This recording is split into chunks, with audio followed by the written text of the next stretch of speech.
especially here we have kind of a cross section. We have some Arab brothers and we have some American brothers. So what I want to do, I want to give some important points today, inshallah. And at the same time, though, I want to leave the floor open during the discussion. It's supposed to be a workshop. It's not supposed to be a lecture. So I want to leave the floor open during the discussion, that if you have some questions, inshallah, we can cover it during the lecture. And also, in case we need, and we probably will need, I will go to the board, inshallah, and be writing some things on the board.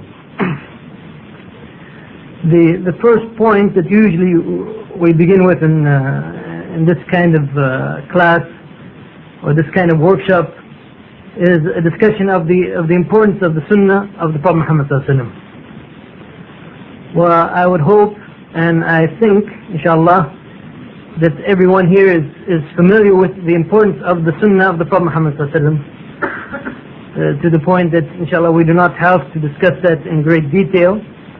But if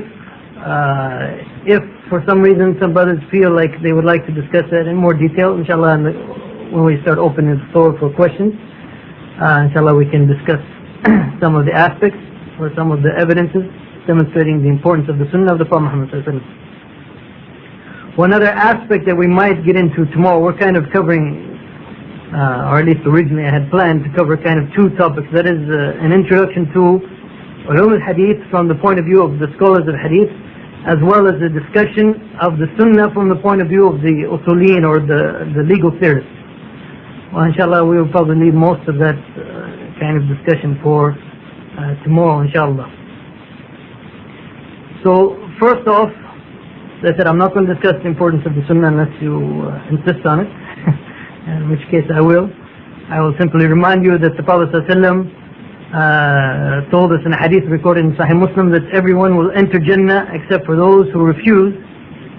And when he was asked who would refuse, he said whoever obeys the Prophet Muhammad ﷺ will enter Jannah, and whoever disobeys him has refused.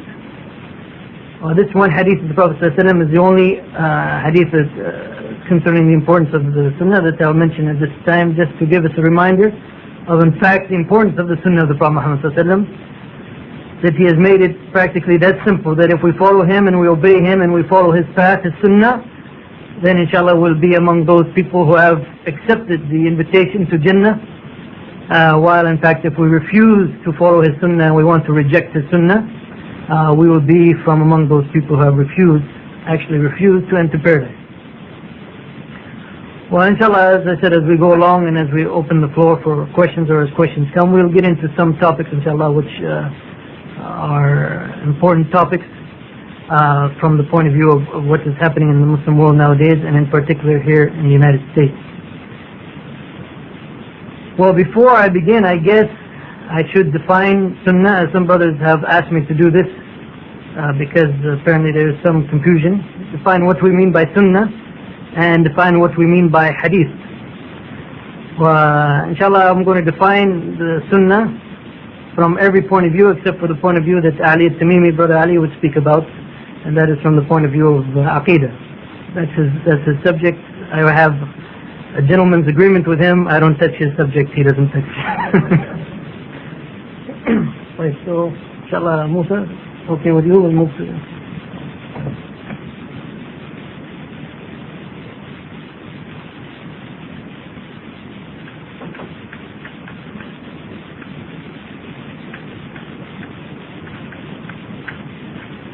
Well, by the time that we finish the last lecture tomorrow, you'll begin to be able to read my handwriting, inshallah. In the meantime, just bear with me, inshallah. One confusion that comes from the word Sunnah itself is that, as I alluded to, depending on your field of study, depending on how you're approaching the topic, you have a different definition for the word Sunnah.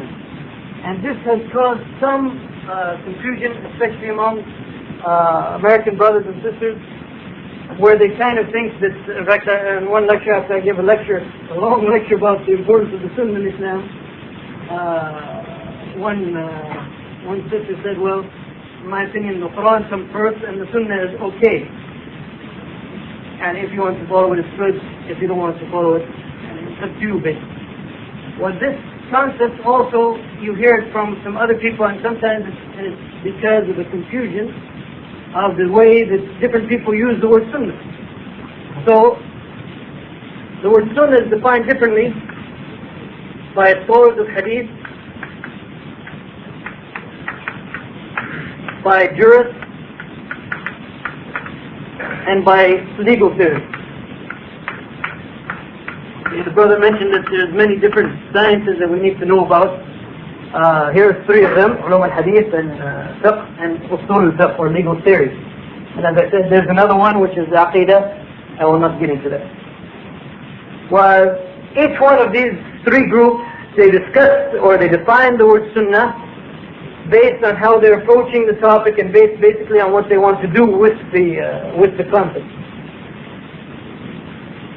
The one that somehow causes somewhat of a problem is the definition of sunnah as given by the jurists. When we say, by the way, when we say that it is obligatory to follow the sunnah, even before I get into definitions, when we talk about the importance of the sunnah, when we say that it's obligatory to follow the sunnah, even before that I get into any definition, which one of the three are we talking about? Which definition? If you answer it correctly, you may leave. You don't have to stay. How many say hadith? Quickly. How many say from the jurist point of view? How many say from the legal theorist point of view? MashaAllah. And when we talk about the importance of the sunnah and Islam and the fact that we have to follow the sunnah, we're talking about the definition of the sunnah from the legal theorist point of view. Okay? Now, how do the jurists define sunnah? I think everyone knows that if you say this act is sunnah. The jurists, the fuqaha, they want to study actions from the point of view of our responsibility towards that action. Do we have to do it? Is it recommended for us to do it? Is it permissible? Is it disliked? Is it forbidden? And so forth. So the jurists, how do they find the word sunnah? Does this mic work? Yeah. You heard the question or not? How does it now? Go ahead. Okay, nafila is and you almost. There's probably some better words than nafila.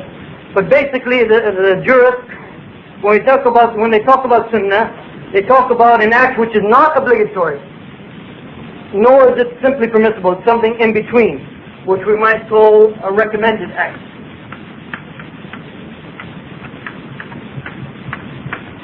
And in fact, for them, basically sunnah and mustahab and mandub are basically the same category. Okay, so when the jurists talk about something as sunnah, they mean that it's not obligatory. Okay. And this is the definition from the jurist point of view. It has nothing to do with what we talk about when we say that or it has very little to do with what we talk about when we say that it is obligatory upon the Muslims to follow the sunnah. Okay, so don't get confused by that definition and think that the sunnah means something which is not obligatory. That's from the jurist point of view. You can find something in the Quran, now I'm really going to confuse you. You can find something in the Quran, something from the Quran which might be obligatory, or it might be sunnah. And you can find something from the sunnah which is obligatory, not sunnah. That's depending on what you mean by the words when you say it. So the jurists use the word sunnah. What they mean by that is a recommended act. Don't get confused between their terminology and what we mean when we say it's obligatory to follow the sunnah. Alright? Now, let's see, where should we go to next? Hadith, from the hadith point of view. Okay, what we're going to be discussing later is from the hadith point of view. How do the scholars of hadith, muhaddithin, define sunnah?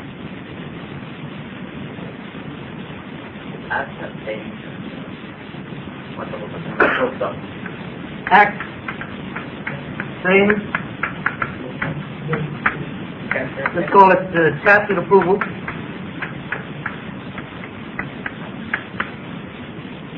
Huh? What kind of characters? Physical and moral characteristics. Okay? So, from the point of view of the scholar of Hadith, the Sunnah, they define the Sunnah as any act of the Prophet ﷺ, any saying of the Prophet Muhammad ﷺ, anything that the Prophet ﷺ approved of without necessarily mentioning that he approved of it, but just tacitly approved of it without saying anything. But they also include his physical and his moral, his physical character. If you say that the Prophet ﷺ had few gray hairs, this is part of the Sunnah for them. And because what they're worried about or what they're concerned with is that body of literature that is related to anything related to the Prophet Muhammad ﷺ. Yeah. Anything that comes from the Prophet Muhammad ﷺ. Yeah. Anything that is narrated from the Prophet Muhammad ﷺ or about the Prophet Muhammad ﷺ, this is what they're concerned with, and they call it all Sunnah. And that's why I said that when we talk about the Sunnah as obligatory to follow, we're not talking about this definition, because this will include some things which is not actually obligatory for us to follow. In fact, I was talking with one brother earlier, there's a hadith of the Prophet ﷺ, or hadith about the Prophet ﷺ, that when he used to sleep, like before at Fajr time, he used to make a snoring sound. That doesn't mean that when we go to sleep we should try to make a snoring sound when we as we're sleeping, right? Because this is from one of the physical, you can call it physical characteristics of the Prophet Muhammad ﷺ. A muhaddith, the scholar of hadith, would say this is from the Sunnah. Okay? But a legal theorist would not. How does a legal theorist define the Sunnah of the Prophet Muhammad ﷺ?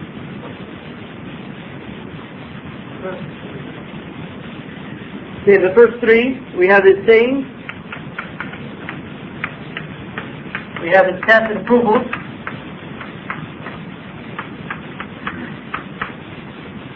and to be specific, we should really say some of his actions, not necessarily all. Okay, because the Usuliyin, they divide the actions of the Prophet Muhammad ﷺ into those actions which are qudwa, or that we are supposed to follow and are authority in Islamic law, and those which are not. We just gave an example of one which is not, this snoring. Okay, the legal theorists will not consider that part of the Sunnah, or at least not part of the Sunnah that has legal authority or legal status. Okay, so when we talk about the importance of the Sunnah, we're talking about this third definition that includes the sayings, the tacit approvals, and the majority, let's put it this way, the majority of the actions of the Prophet Muhammad ﷺ. But for this class here, for this workshop, we are worried about, or we'll discuss basically the Sunnah from the point of view of the scholars of Hadith. In other words, we are concerned with basically the body of literature that comes from or about the Prophet Muhammad ﷺ. Okay. Now, you might hear, and we'll talk about later, how there's such thing as a weak hadith or a fabricated hadith or something of that nature. The Sunnah, okay, regardless of whether we're talking about from a hadith point of view or a legal theorist point of view, all of the Sunnah is true. The Sunnah is the actual statement or actual practice or actual characteristic of the Prophet Muhammad ﷺ. So there's no such thing as a weak Sunnah or false or fabricated Sunnah. Okay? The Sunnah is the actual thing. Now, how do we know about the Sunnah? How do we learn about the Sunnah? How do we know what the Sunnah is? Where do we find that information? That information is in the body of literature known as Hadith literature. So that's what we mean by Hadith. The Hadith, when we talk about Hadith, we're talking about the literature or the narration, whether it's written or oral or however the case might be, that has been passed on about the Sunnah of the Prophet Muhammad ﷺ. Okay, so the Sunnah is the real thing, and the Hadith are things that are narrated about the Sunnah. Some of those narrations may be fabrication. So you can have a fabricated Hadith, but you cannot have a fabricated Sunnah. Wait. Now, this is, by the way, as I said basically, or as I alluded to, this is basically stuff that we were going to be covering yesterday. So I'm going to go over some of it quite quickly, inshallah. Now, with respect to this hadith literature now, these are the narrations about the Prophet Muhammad ﷺ, the narrations from the Prophet Muhammad ﷺ. And it's important for us to realize and to know that this hadith, this entire body of literature, was preserved by Allah subhanahu wa ta'ala for the Muslim Ummah. And in fact, there's a verse in the Quran in which many scholars point out as a proof that Allah subhanahu wa ta'ala preserved the sunnah of the Prophet Muhammad ﷺ. What is that verse? Now, how is that a proof? The verse says that we revealed the dhikr.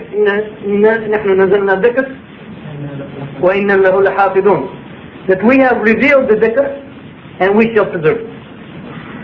Okay, now how is that a proof that the sunnah of the Prophet Muhammad ﷺ has been preserved? Okay, there's another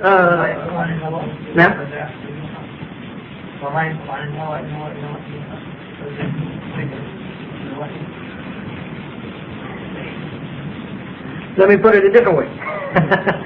Some people say, if you mention that verse to some people, that we have revealed the dhikr and we shall preserve it, they will tell you that the dhikr here means the Quran. So in other words, this verse is saying that we have revealed, Allah subhanahu wa ta'ala has revealed the Quran and shall preserve the Quran. What's your answer to that?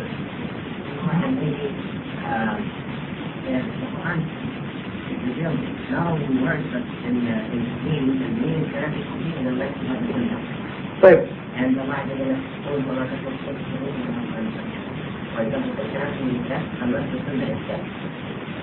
Right. Okay. The point that the brother is making is that when we talk about the Quran and we talk about the preservation of the Quran, are we just talking about the preservation of the wording of the Quran? Or is it the wording and meaning of the Quran? Which one? If it's both the wording and the meaning of the Quran, if we go to other places in the Quran, like the verses the brother mentioned, وَأَنزَلْنَا إِلَيْكَ الذِّكْرَ لِتُبَيِّنَ لِلنَّاسِ مَا نُزِلَ إِلَيْهِمْ, that we have revealed to you the dhikr in order to explain unto mankind what has been revealed for them. And in this verse of the Quran and other verses and other hadith of the Prophet ﷺ, and this is another topic, shows that the meaning of the Quran, the true and the correct meaning of the Quran, can only be found by looking through the sunnah of the Prophet Muhammad ﷺ, by looking at the hadith of the Prophet Muhammad ﷺ, at his explanation. Even the Sahaba were experts in the Arabic language. The Quran was revealed during their time, and they witnessed the events that the Quran was referring to. Yet even sometimes they did not understand the Quran properly without the Prophet Muhammad ﷺ's explanation. So the meaning of the Quran is found through the hadith, through the explanation, and through the implementation of the Quran by the Prophet Muhammad ﷺ. Why even those who claim to reject the Sunnah completely, they fall into this trap of following the Sunnah when it comes to implementing the Quran. I don't want to get sidetracked by too many stories because we don't have much time, but one time I attended a conference. Rashad Khalifa was giving me a conference one time up in the mountains someplace north of San Francisco, and me and some brothers, we attended that conference. They didn't let us speak to Rashad Khalifa because they claimed that we came to kill him. So we had to speak to his followers. So in discussing with his followers, we said, for example, they absolutely, I'm sure you all know Rashad Khalifa, they absolutely reject the idea that we have to follow the Sunnah, and they claim that they do not follow the Sunnah at all whatsoever. For example, they pray, I don't know if they still do, but they used to pray in a manner similar to us. And we asked them, how did you get that prayer? Where does this prayer come from? They said, this is from Ibrahim. MashaAllah, they have narrations back to Ibrahim, but the Prophet Muhammad ﷺ, they don't follow his Sunnah. So we asked them one question. Well, we asked them many questions. They asked us many questions, especially multiples of 19. I'm really, I know almost all the multiples of 19 after that. We asked them from the Quran now, and it just going to the Quran, what is the punishment for the thief? What is the punishment for the thief in the Quran? Yeah, you know, if you say it in Arabic, you ruin the whole thing. Because you may say it in Arabic and you may not know what it means. In English, what is the punishment for a thief? Okay, now I'll ask you, is that what it says in Arabic? No, it doesn't say the arm. Okay, it just says to cut the yid. Okay, that's all it says. And one of the guidance of the Prophet ﷺ with respect to explaining the Quran is that sometimes Allah subhanahu wa ta'ala uses general terms, and the Prophet ﷺ has shown us that it means specific things. Sometimes Allah subhanahu wa ta'ala uses unconstrained or mutlaq terms, and the Prophet ﷺ, it was his rule to show us what exactly it means. So the yad, Allah subhanahu wa ta'ala orders us to cut the yad of the thief, and the yad in the Arabic language is what? It can be all the way up to here. It can be all the way up to here. So all of these Rashid Khalifa followers, they all said it is to cut the hand of the thief from here. They claim that we do not follow the Sunnah. They say we reject the Sunnah. The Sunnah has no source, no authority whatsoever. So we asked them, well, how do you get this? Well, most of them weren't Arabs anyway, so it was kind of a useless conversation to try to tell them that yet actually can be anything up to here. And the only way that we know for certain this is from here is because of the Sunnah of the Prophet Muhammad ﷺ. So when Allah subhanahu wa ta'ala promises to preserve the dhikr, it could not possibly mean just the wording of the Quran, but it must mean the wording of the Quran and also its explanation, its meaning as found in the Sunnah of the Prophet Muhammad ﷺ. Now how did Allah subhanahu wa ta'ala preserve the Sunnah? Well, in the same way that Allah subhanahu wa ta'ala preserved the Quran, and it was through mankind. Right? Abu Bakr, remember they collected the Mus'haf and so forth. Well, also with respect to the Hadeeth of the Prophet ﷺ, and from the earliest years there's many things that the Sahaba did to make sure that the Hadeeth, the words of the Prophet ﷺ were preserved. Okay, for example, one of them, so these are ways in which the Sunnah was preserved.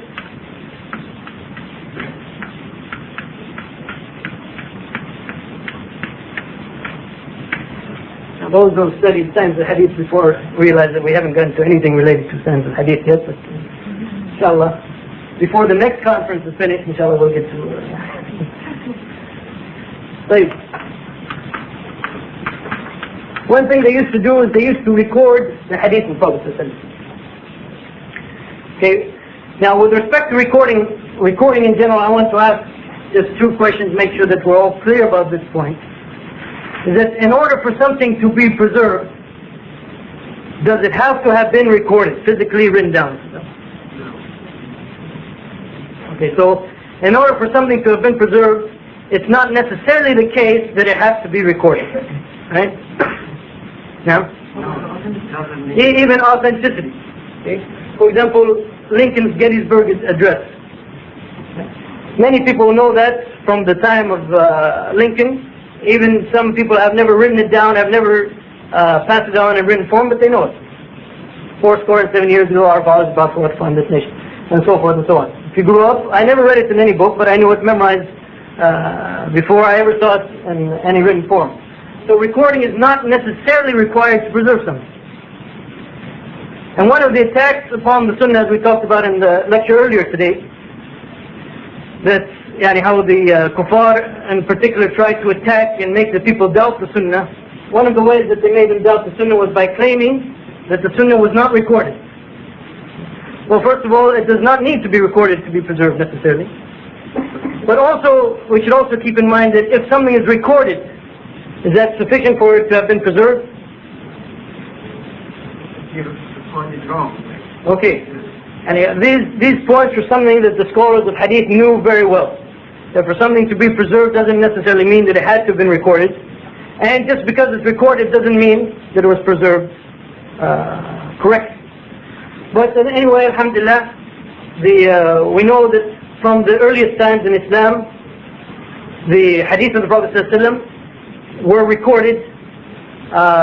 For example, even during the time of the Prophet Muhammad ﷺ, Abdullah bin Amr bin Waaz, one of the Sahaba, he used to record everything that he heard from the Prophet Muhammad ﷺ.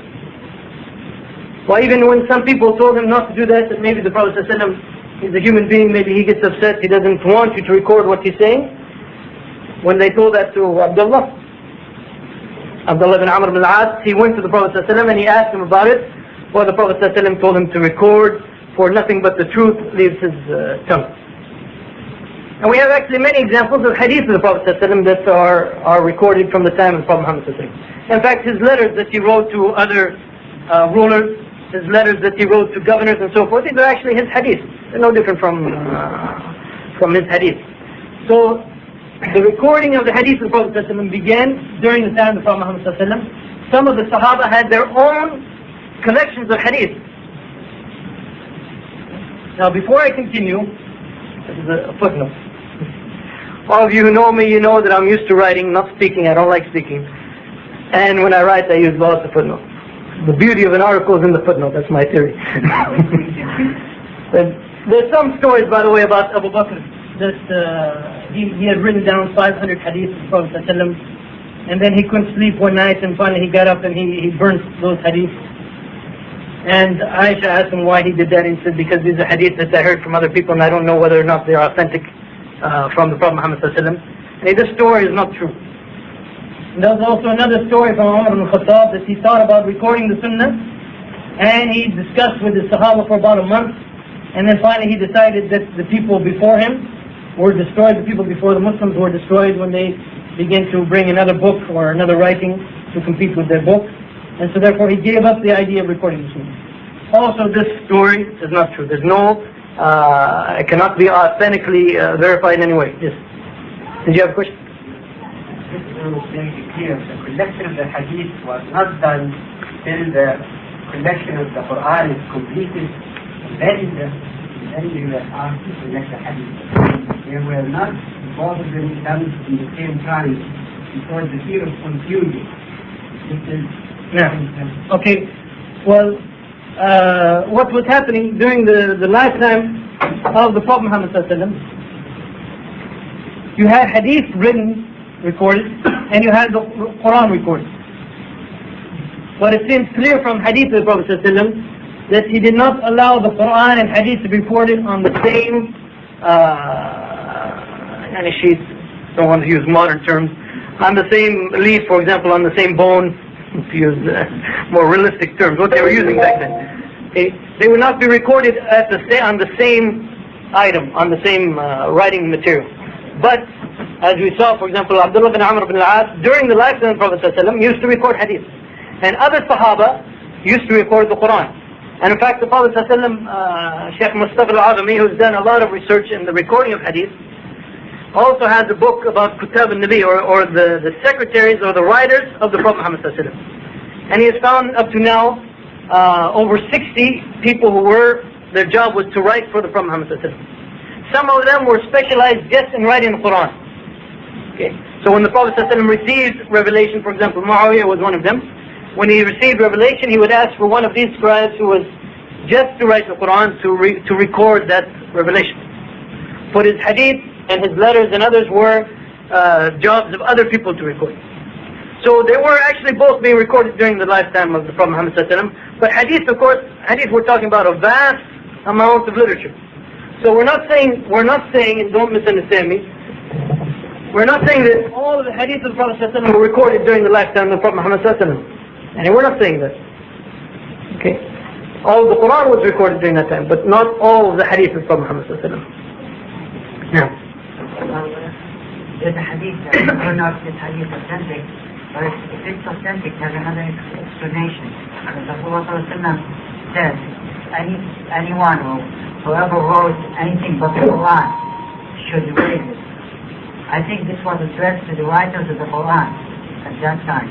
It wasn't addressed, if this hadith is authentic, we can say that this was addressed, or this order from Rasulullah not to record the hadith, it was addressed to the writers of the Quran, the 10 writers, so that they don't get confused between the Quran and the hadith. Yeah. The hadith you're referring to, in which the Prophet ﷺ said that whoever has written anything from me other than the Quran should erase it. This hadith is recorded by Abu Sa'id al-Khudri, and it's in Sahih Muslim. It's an authentic hadith. Because of time constraints, I didn't go into all of this in great detail, but the principle is you take that hadith of the Prophet ﷺ, and you take many other hadiths like the hadith of Abdullah bin Amr bin al-As, the hadith of Abu Shah during the pilgrimage, the Hajj of the Prophet ﷺ, in which the Prophet ﷺ gave a khutbah, and Abu Shah came to the Prophet Muhammad ﷺ and said, I would like that khutbah recorded. So the Prophet ﷺ told one of his scribes to record it for the Prophet Muhammad ﷺ, to record it for Abu Shah. Well, hadith close to the end of his life in which he was going to record something. And this shows that the prohibition of recording hadith that is found in the hadith of Abu Sa'id al-Khudri is either, as you alluded to, either it is specific with respect to recording hadith and Quran on the same sheet or whatever, or it is early command from the Prophet ﷺ that was aggregated by later command and so forth. And different scholars have discussed it and come up with different views. The important thing is that we know that by the death of the Prophet Muhammad ﷺ, he had given a general, or there was a general understanding that it was permitted to record the hadith of Prophet Muhammad ﷺ. So the hadith you referred to is sahih. Like, alhamdulillah, we have plenty of other evidence to show that there is no prohibition no general prohibition against writing the hadith of Prophet Muhammad ﷺ. Well, with respect to how much hadith was recorded during the lifetime of the Prophet Muhammad ﷺ, during the time of the Sahaba and so forth, I recommend you read a book. It's available in both English and Arabic, so none of you are excused. And I think also it's in Urdu, by the way. Do we have any Indonesian brothers here? Because I think it's also in Indonesian. This is Sheikh Mustafa al-Adami's PhD dissertation, Studies in Early Hadith Literature, in which he discusses this topic in great detail. And in fact, we even have from the early years, we have even a sahifa, or a collection of hadith from Abu Huraira that was passed on to one of his students and so forth, that continued to exist as a separate work and it exists nowadays. The sahifa of Hamam ibn Munabbih. This sahifa was passed on to his students. This is from Abu Huraira, hadith from Abu Huraira, that he passed on to his student Hamam, who passed it on to Ma'mar, who passed it on to Abdul Razak. The collection of hadith, it has about 136 hadith from Abu Huraira that he dictated to his student Hamam. Well, this, what you're going to find, why I even mention this, is that there were many early books, many early collections, usually under the name of Sahifa, some kind of Sahifa al-Sadiqa, for example, of Abdullah bin Amr bin al-As, who said that there's only two things in his life that he treasures, and that is the piece of land that the Prophet ﷺ had given him, and that Sahifa, or that collection of hadith from the Prophet Muhammad ﷺ. Well, usually what happens to these early works, why we don't see them around that much nowadays, is that they were incorporated into later works. So for example, in Musnad Ahmed,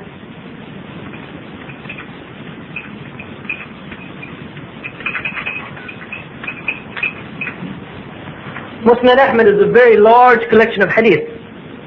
Okay? Yeah, it's about this big on my bookshelf. So it's a large collection of hadith, and it is arranged according to the Sahabi who narrated the hadith. Okay, so for example, all the hadith of Abu Bakr will be here, and then Umar, and then Uthman, and then Ali, and then for example Abu Huraira.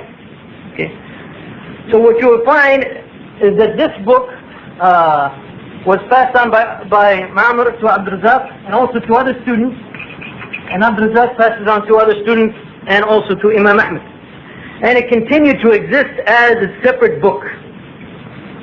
Okay, As-Sahifa As-Sahiha continued to exist as a separate book, And copies of it have been found recently that continue to pass on until I think something like the 8th or 9th century. But if you compare this book and you go to the Musnad Ahmad, you will find underneath the hadith of Abu Hurairah with this exact same chain all of the hadith of Sahih or Sahih except for 2 or 3 hadith, I don't remember exactly. And exactly the same wording, everything. Well, if you go to other books, for example, other books taken from other students of Abd Razak, you'll go to Sahih Bukhari, Sahih Muslim, you will find the exact same hadith.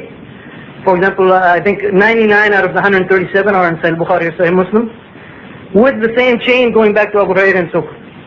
So in this particular case, we see that the book continues to exist as its own book, but we also see how it is incorporated into other works. And this is basically what happened with the early works. There was many earlier works. Shaykh al-Azami in his dissertation shows us that many people had their own collections of hadith at that time. But what happened to them is that they were basically, not overwhelmed, they were basically consumed or put into the larger, later works. So the earlier works, the earlier smaller works, we don't have anymore. Many of them are lost. But we have reference to this guy having a book, this man having a book, this was the name and so forth. But they were captured and they have been collected in the later larger works. Now this has led some people, since some of these earlier books don't exist anymore, some people thought there were no early books. No, there were early books. But because of the nature of the way that Muhaddithin collected the information, they didn't refer to the book itself. It was rare. They did sometimes, but they would rarely refer to like the Sahifa. They would just give you the chain. And you would not realize it's from that book unless you studied in detail and found, oh, these are all from this book. So we have from the early years the recording of hadith, but as we said, that is not sufficient to preserve something. That, by itself, the fact that hadith were recorded doesn't mean necessarily that they were preserved. But also we have from the early years a very important science from the point of view of hadith studies, and that is the science of al-Jarh wa Ta'dil.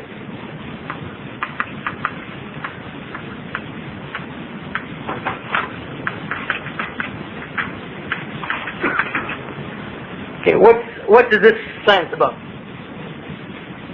I'm asking that question because I'm thirsty. Something to drink. Al-Jarh wa Ta'dil, what is this about?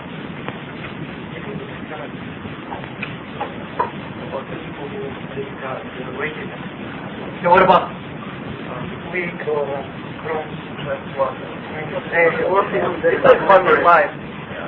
Okay, this science is part of taking care of the fact that recording by itself is not sufficient to make sure that something has been preserved. This science is to make sure, or to study the people who are passing on the hadith literature, to make sure that they are acceptable in passing on that hadith literature. And what do we mean by acceptable?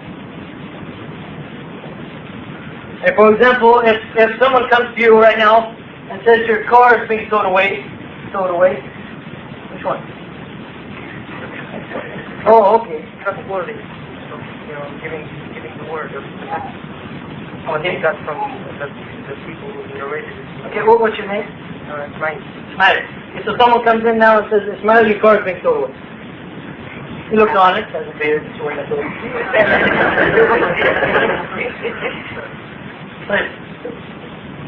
And this brother comes in, and someone tells you, yes, he's an honest person. I know this person for 20 years, and he's an honest person. So, would that be sufficient to make you run out and get your car? For me, I have to look about the person who told me.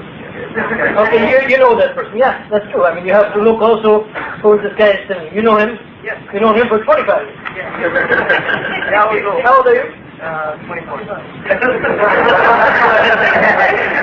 There might be some question about this narration I'm giving you. This is another point we'll get into later.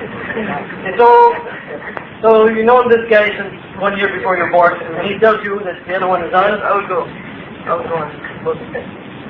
It's logic. Well, constantly stolen, Toad. It's toad here, apparently.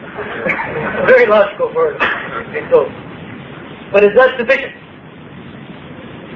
Imam Malik used to talk about some people in the mosque, if these people, and they were to swear by Allah subhanahu wa ta'ala, Allah will fulfill their command. Yes, I would never take any hadith from them. Why is that? They don't have science literally, they are not accurate. Okay, so basically you need two kinds of requirements. One is the moral requirement.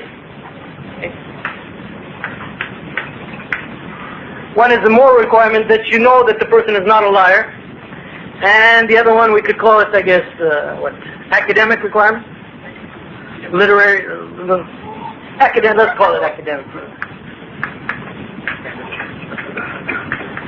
That's the beauty of teaching hadith in English, you can make up your own method. Because it turns out that brother, instead of saying Ismail, he actually sort of said Ishaq. And you ran out there and it wasn't your car, it was somebody else's car. So you want to make sure that he has both kinds of qualities. The moral qualities, that he's not a liar, that you can trust what he's saying, and also you have to make sure that he is proficient. That when he passes on knowledge, he is someone who passes it on correctly. If he's, to jump ahead, we're talking about the early years, but to jump ahead a little bit, if someone, for example, is narrating to you from his memory, you have to make sure that he has a good memory. And if someone to you is narrating to you from his books, you have to make sure that his books are in order, as an accountant would say. You have to make sure that his books are good, especially at that time. Some people did not have very good books. And if you know that about a person, you don't accept his hadith from books. Now, when did this concept and this kind of checking, when did it begin? After the fitna. Oh, that brings us to another story. I hope I don't forget it. Fitna, yes. Remind me of the fitna story. He says after the fitna,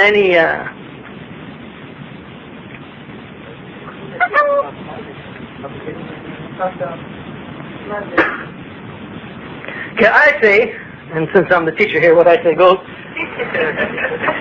I say it began from the earliest times in Islam. The idea of checking and making sure that people are narrating properly, not just checking, making sure that they are honest. I mean, the Sahaba used to check each other sometimes. For example, the Abu Bakr during his lifetime, someone brought up the question about the inheritance for a grandmother. Well, Abu Bakr said, I find nothing in the book of Allah or the Sunnah about the inheritance of the grandmother. So someone, and I don't remember who, he said that she received 1/6, that the Prophet ﷺ used to give her 1/6. So Abu Bakr, knowing that person was an honest person, but this is something major that he had never heard about, he asked him to produce a witness for what he's saying, and to make sure that what he's narrating is correct. An even clear example of this was their goal is from the time of Umar al-Khattab. So we're talking about the first two Khalifas, Abu Bakr and Umar al-Khattab. Umar al-Khattab, one time Abu Musa al-Ash'ari came to visit him. He asked permission to enter, no response. He asked permission.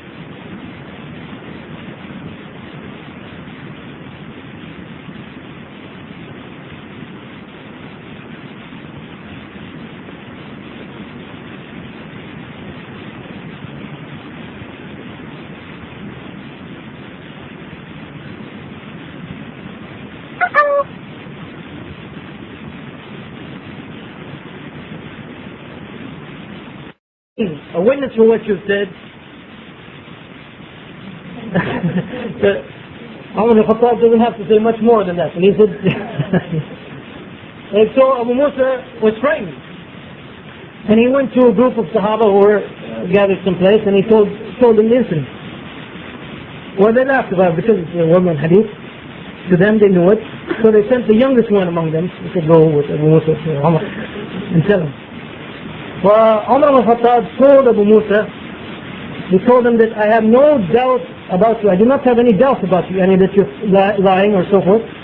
But I wanted to make sure that the people are careful in narrating hadith of Prophet.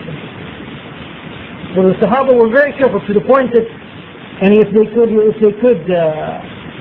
avoid narrating hadith of Prophet, they would do so. They used to perspire while narrating hadith of Prophet. afraid that they might add even just one little a letter, a waw where it doesn't belong, and so forth. Because the Prophet ﷺ said in Hadeeth, "Man kadaba alayya muta'ammadan falyatabawa maq'adahu min an-nar." That whoever intentionally says something wrong on my authority, he shall take his seat in the hellfire. So some of the Sahaba were present at times when the Prophet ﷺ said, "Man kadaba alayya falyatabawa maq'adahu min an-nar." That whoever says anything wrong on my authority shall take his seat in the hellfire. Because kadaba in the Arabic language means to say something wrong, say something which is not true. It doesn't mean to lie. It means to say something which is not true. So in some narrations, and to some Sahaba, the Prophet ﷺ said that whoever is saying something that is not true from me, that is not correct, he shall take his seat in the hellfire. So the Sahaba were very careful. And in fact, even during that time, Abu Huraira, like some Sahaba, they did not narrate Hadith because they did not continue to study it after the time of the Prophet. One Sahabi, he was asked by someone who would spend some time with him, that I did not hear you narrating Hadith like the other Sahaba. He said that's because after the time of the death of Prophet Muhammad I became busy in other things, the dunya, why I did not study this thing like the other people studied. For example, Abu Huraira used to split his night into three categories, three times. He would spend one third of the night sleeping, 1/3 of the night in prayer, and 1/3 of the night studying Hadith. Well, your father said that now we take it much easier, we make it all one segment, we just sleep during the whole time. So Abu Huraira was, even from that time, known to be studying Hadith, passing on Hadith literature, and even among the Sahaba he was known to pass on, and sometimes more than the other Sahaba, because this was his life. So one time Umar ibn Khattab brought him in and asked him, "Do you remember such and such night?" He said, "Yes." He said, "Do you remember what the Prophet ﷺ told us on that night?" He said, "Yes." The Prophet ﷺ said, "Man kadaba alayya," this hadith, that whoever intentionally says something wrong in my authority, he shall take his fate in the hellfire. So when Umar ibn Khattab saw that he had, that was clear in his mind what the Prophet ﷺ said, he told him to go and narrate hadith, because he wanted to make sure that Abu Huraira is being careful about narrating hadith. And he remembers the warning of the Prophet Muhammad ﷺ about narrating hadith. Also we can call those examples that I gave you kind of like these modern terminology, cross-checking. And you take one person and you check his hadith with someone else. Well, also we find from the earliest times something we could call time series. These terms you'll not find in any book along the hadith. we have, for example, the case of Aisha. Aisha told her nephew Urwa that Abdullah bin Amr al-As is coming to make Hajj this year. So go to him and ask him about some hadith of the Prophet ﷺ that he had heard. And he was living in Egypt, so he was coming to make Hajj. This was a good opportunity, and even among themselves they used to learn hadith and spread hadith. It was a good opportunity for her to hear the hadith that Abdullah knew. So Urwa went to him and asked him about hadith that he had heard from the Prophet ﷺ, and he told him some hadith. So he came back to Aisha, and he narrated those hadiths to her. One of the hadiths he narrated was the hadith that Allah subhanahu wa ta'ala does not take the ilm away from the people by snatching it from their hearts. It's them. Does not take the knowledge away from the people by oh, you're continuing the hadith. I thought you were correcting me. Okay, does not take the knowledge by snatching it from the heart, but Allah allows the scholars to die and do not, and other scholars do not reflect. Well, this hadith was strange for Aisha, she had never heard it before. And I believe it was 2 years later, Abdullah bin Amr al-As is coming to make Hajj. They used to do that, many Sahaba used to do that. 1 year, spend it in jihad, next year make Hajj, jihad, Hajj. So she asked Urwa again to go back to Abdullah bin Amr al-As and ask him about hadith that he heard from the Prophet. And in particular, it seems she wanted to know about this hadith. So he did, and he came back. And Abdullah had narrated exactly the same way that he did before.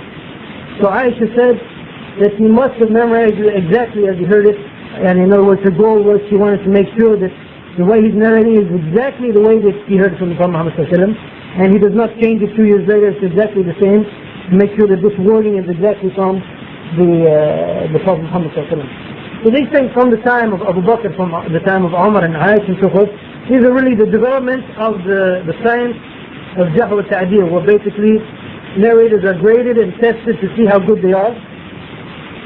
And in later years this test was, or this science was, we have biographical dictionaries of thousands of narrators. You will not find this in any other society, any other civilization, nothing like what you will find among the Muslim Ummah. Well, this practice of checking and making sure that people are narrating properly, and it continued. For example, what they used to do sometimes, one of the common ways of passing on hadith is that sometimes the sheikh would bring his book and he would read his book to the students. And usually, for example, you'll find a hadith, and then after the hadith, in many of the early manuscripts, and even, by the way, from early times they used to mention everyone who was present at that session, and like taking roll, so-and-so was here. Sometimes they would mention that so-and-so entered after the fourth hadith, and it was like taking roll. Well, after the hadith, you'll find a big circle like this. What's the purpose of this circle?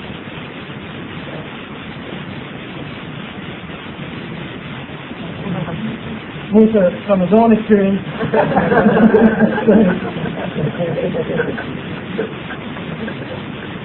And the purpose of this circle is that after they would read, for example, if sometimes they would do it the other way, that they would read to the sheikh.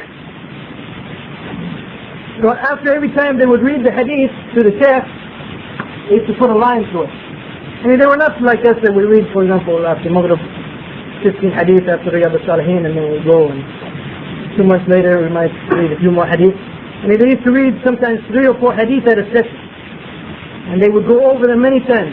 Such that you'll find many manuscripts where, and after the hadith you'll find many lines to it, meaning they read the same hadith many times to the sheikh. So what they used to do sometimes to test the sheikh is that the students, and so sometimes, as I said, either the sheikh reads to the student, sometimes the sheikh gives his book to the student, and the student reads the hadith. So in this way the sheikh can concentrate fully, and he doesn't have to worry about reading. He can concentrate fully on the hadith, and after the student reads the hadith, if he approves of it, if it's correct, he will nod or something of that nature, showing that this is the hadith.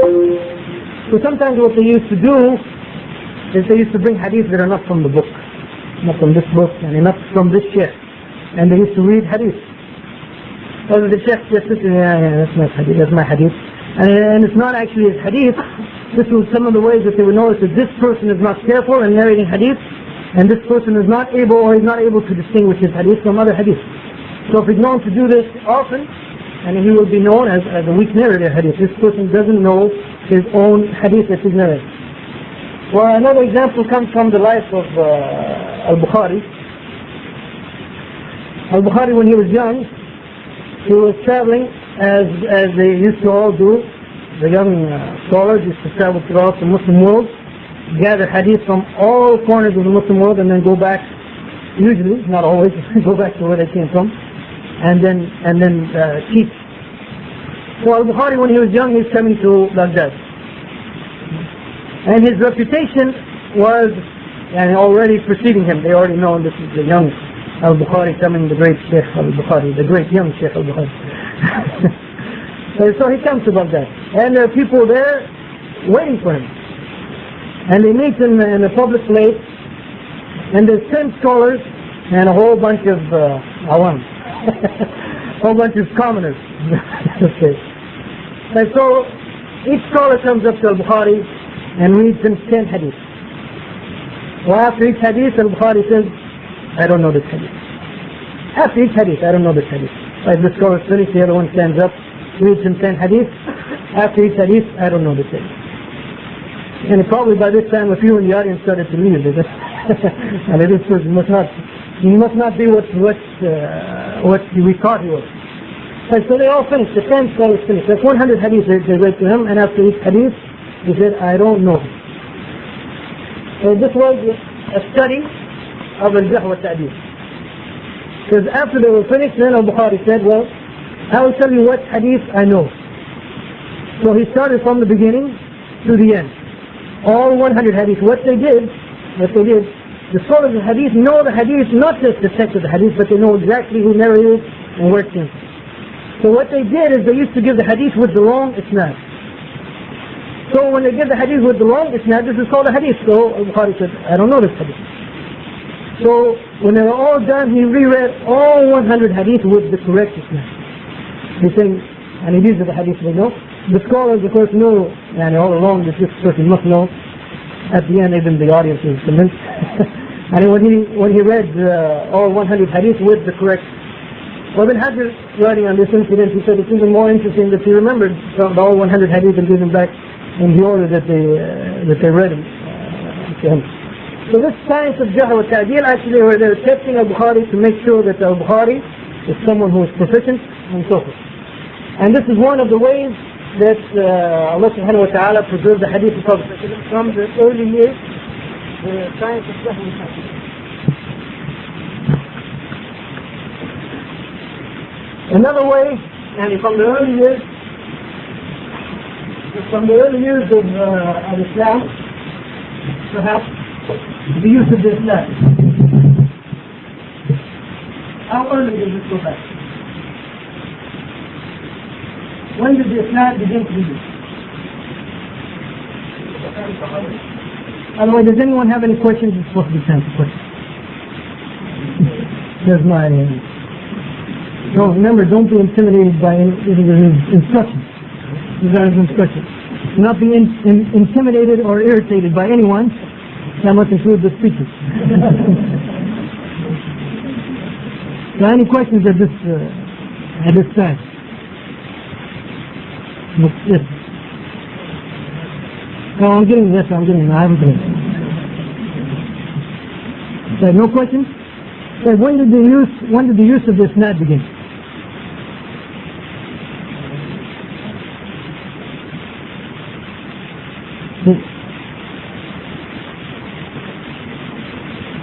During the time of the Prophet? Are you sure? Or the last time you heard this lecture? Yes.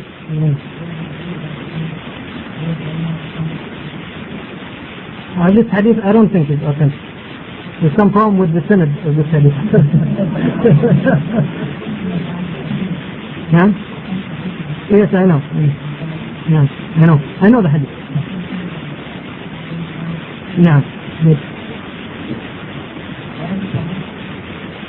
That's a different question. That's tomorrow. Right. Any other guesses about when the use of the isnad began?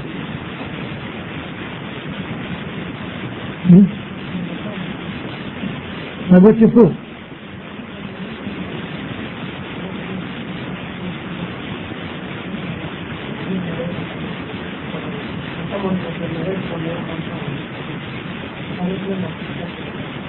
Oh, by the way, what is this now? So I'll define that first. Isnad is what? Okay, it's the chain of authority tracing it back to the Prophet Muhammad. Right?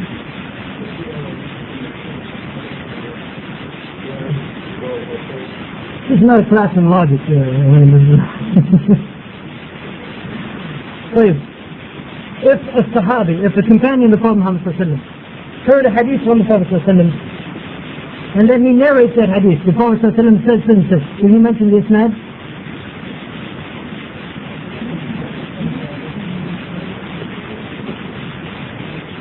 Well, that's a heavy question. That's for your father, I think. What's the isnad? You said he didn't mention it? You said he didn't mention it. What sense he mentioned? So did he mention the isnad? What's the source? So he mentioned this now. So by definition, the use of this isnad began during the time of the Sahaba.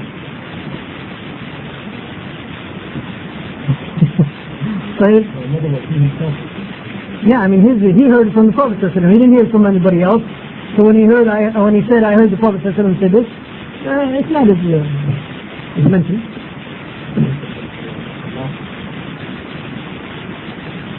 So that's kind of a loose point.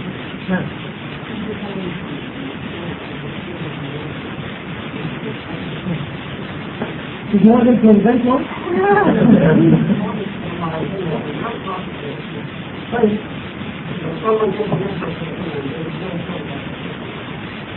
Well, there is. By definition. Doesn't matter. Okay, that's not a point. I was talking about the best difference between the narrator said that it's happened or Rasulullah said. If he said Rasulullah said that he didn't hear it from Rasulullah directly, but he said he heard it from other Sahabis. He said that other Sahabis. Okay. Right. So your point is that they didn't. What was happening during the time of the Sahaba is that if they heard it directly from the Prophet Muhammad and they narrated it from the Prophet, implicitly you can say they mentioned this not, or you can say there's no, it's not in that case. But what happened during the time of the Sahaba, they did not always mention the isnad. Let's put it out. Because, for example, Ibn Abbas. How old was Ibn Abbas when the Prophet Muhammad died? You see? I don't know. I'm asking. I know that he was young when the Prophet died. Yeah, he was.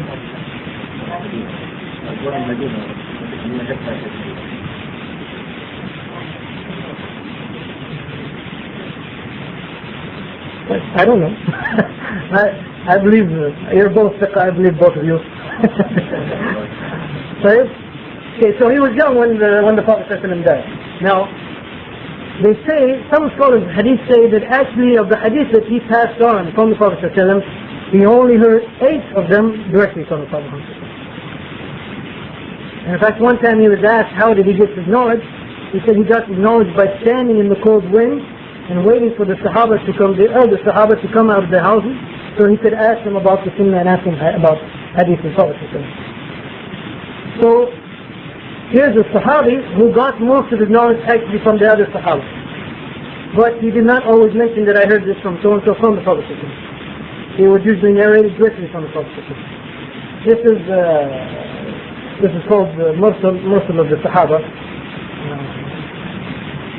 If you're interested in that, don't worry about that if you didn't catch what this is. Now, but when we talk now about the use of this nad as a whole, when did people begin to insist on the use of this nad?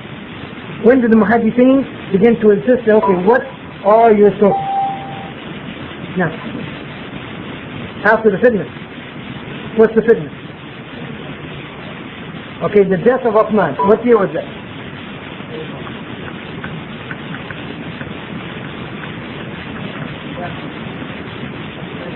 Death of Uthman? 35? 35 or 37? 35? Fine. I believe you. I'm very flexible sometimes. 35. How many years is this after the death of Prophet Muhammad? 25. More than a trick question. 25 years after the death of the Prophet. See? And this is based on some reports that we have that, for example, Ibn Sirin said that they didn't used to ask about this nad until the fitna. And then after the fitna they began to ask about this nad and say, name who are your authorities. And make sure that they name their authorities. And that began around the year 35 35 after the Hijrah, or in other words 25 years after the death of the Prophet Muhammad. Well, I'll just end on one or two notes to show you how the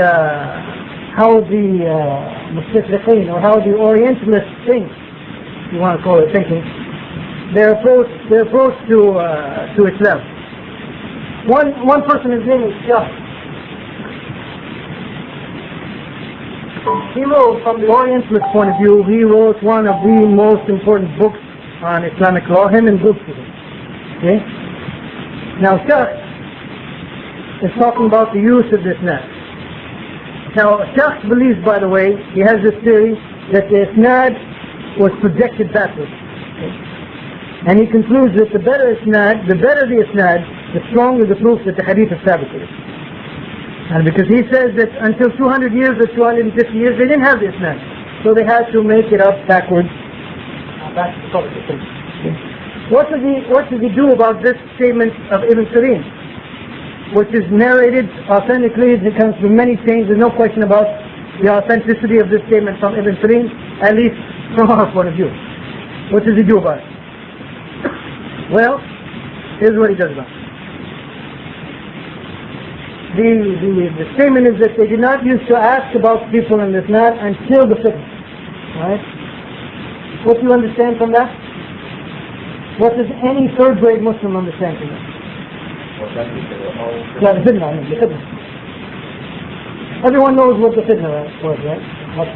So what's the meaning of the word fitnah in Arabic? Trial, tribulation, civil war, some kind of commotion. Lord. So here's what Shaykh does. Shaykh goes to a book of history by Imam al-Tabari. Very famous, very important book. And he finds in the book of history by al-Tabari a reference to a fitna. Okay?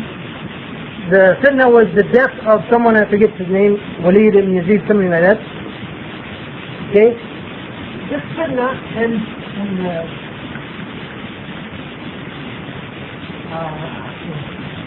this fitna in the book of Tabari, he went through Tabari's book.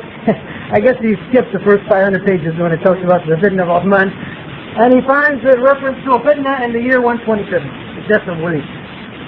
Okay, or Yazid, I don't know, or Walid ibn Yazid. Well, I don't recall.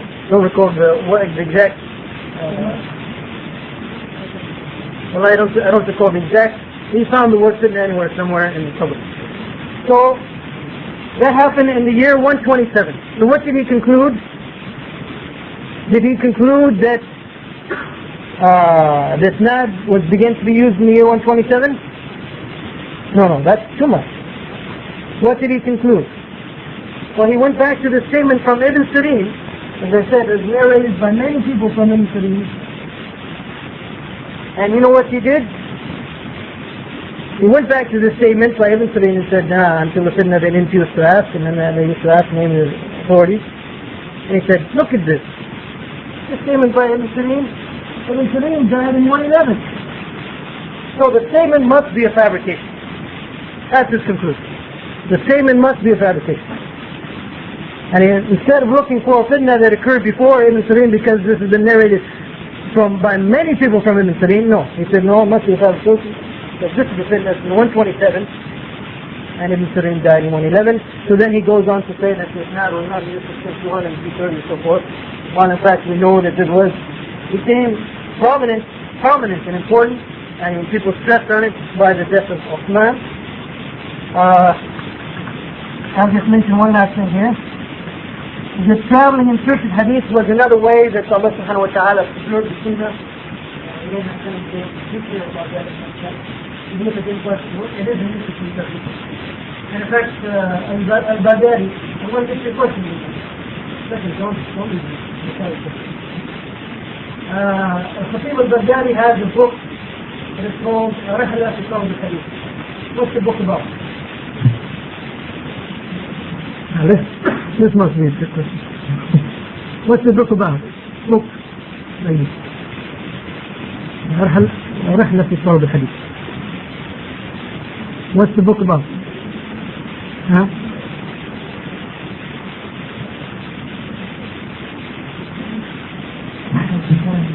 It's not a geography book, no. Well, I told you that all scholars went out in search of hadith.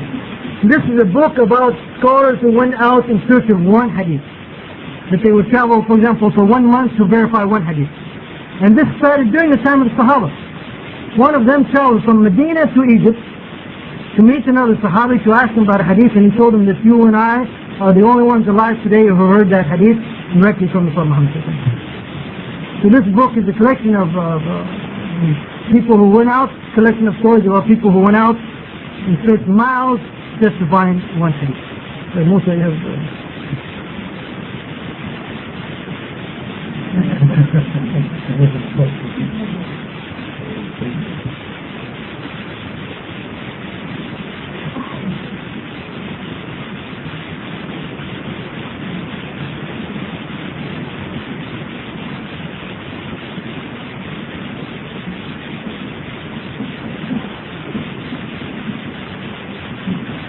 Okay, there's a question here from the sisters, not exactly related to Ulum al-Hadith, but it says, recently I read in Imam Malik's Al-Muqta, the section on suckling, a hadith that confused me as a rather new Muslim. The hadith said that Umar al-Khattab told a Muslim to beat his wife and slave because they had suckled each other, intending to make the slaves ineligible for marriage. They obviously weren't on their best behavior, but how could this merit a beating when the Prophet ﷺ forbid the harming of wives or slaves? Where does something like this from the hadith fit into the Sharia? Well, the hadith that the sister is referring to, this is the case where Umar al-Khattab was the leader of the Muslims at that time. He was the ruler at that time. So he was implementing a law, or he was implementing a punishment that is similar to like the punishment for a thief cutting a hand off. Only the difference between is that there's some punishments which are clear from the Quran and Sunnah. There are other punishments that the Imam has to make his own ijtihad and determine what exactly is the punishment to be. This is known as a ta'zir. Well, this is the case of Umar ibn Khattab in this case. I mean, they are being beaten, not beaten in the sense that you would beat a slave or a human, I mean, an individual beats his own slave or beats his wife, but it is from the state as a punishment for what they had done. But tomorrow, inshallah, we'll get into it.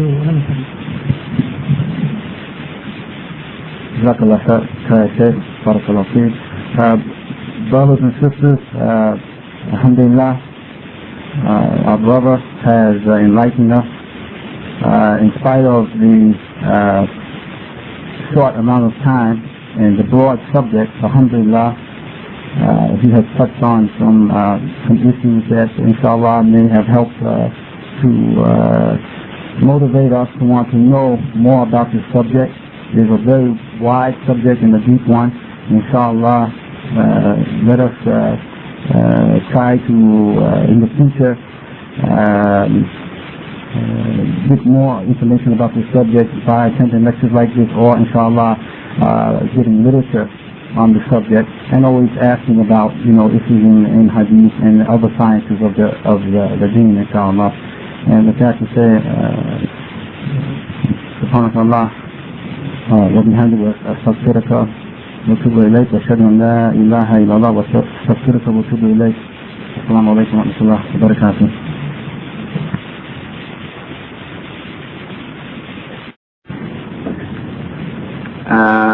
Sheikh Jamaluddin has given us a very enlightening lecture previously on the subject of hadith. And as we said at that time, although he did give us quite a bit, still it was just a drop in the bucket, so to speak, compared to the amount of knowledge that this science contains. So we want to, inshallah, pick up from where he left off. And I hope he can remember where he left off, because he, mashallah, he did give us quite a bit. And we hope that, inshallah, everyone will just focus and open up and listen and learn, inshallah. Taqaddam ya Shaykh. Barakallahu feek. Bismillah ar-Rahman ar-Rahim. Alhamdulillah. Alhamdulillah wa salatu wa salam ala Sayyidina Muhammad wa ba'd. Of course, this is our last session in this workshop on Ilm al-Hadith, so that means our goal is to answer every single question you have about Hadith today, inshallah, and finish up everything you ever wanted to know, inshallah. But we only have an hour and 10 minutes to do it. But last time I ended up, basically what I was talking about last time is the ways or the means by which Allah subhanahu wa ta'ala preserved the Sunnah and the Hadith of the Prophet ﷺ from the time of the Prophet Muhammad ﷺ. Well, those sciences that I talked about and those aspects that I talked about, recording hadith and the science of jahr wa ta'deel and so forth, alhamdulillah, by the mercy of Allah subhanahu wa ta'ala, they developed further as needed and so forth. And the goal actually of those sciences and those aspects of the history of hadith was to make sure that the hadith of the Prophet ﷺ was preserved and was preserved properly, and to sift. And it's something which I'm sure Sheikh Jalaluddin can talk about with respect to Christianity, and to make sure that what happened with respect to Christianity didn't happen with respect to Islam. That you have all this body of literature and you have no idea what is authentic and what isn't authentic.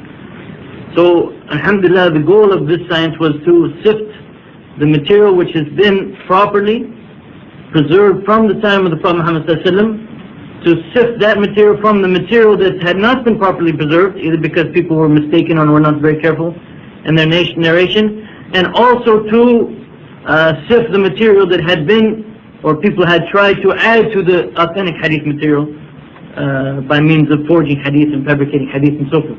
Well, we didn't get to actually the fabrication of hadith and when that began, but that should have been, had we had time, should have been something covered in the previous 2 lectures. Of course, we only had 1, so that's part of the reason why it wasn't covered. What I would like to do today, in order to cover some concepts that I would like to have and have you familiar with, inshallah, so that when you leave here you will have a basic idea about the science of hadith and what were the criteria that the scholars of hadith used in sifting through this hadith material.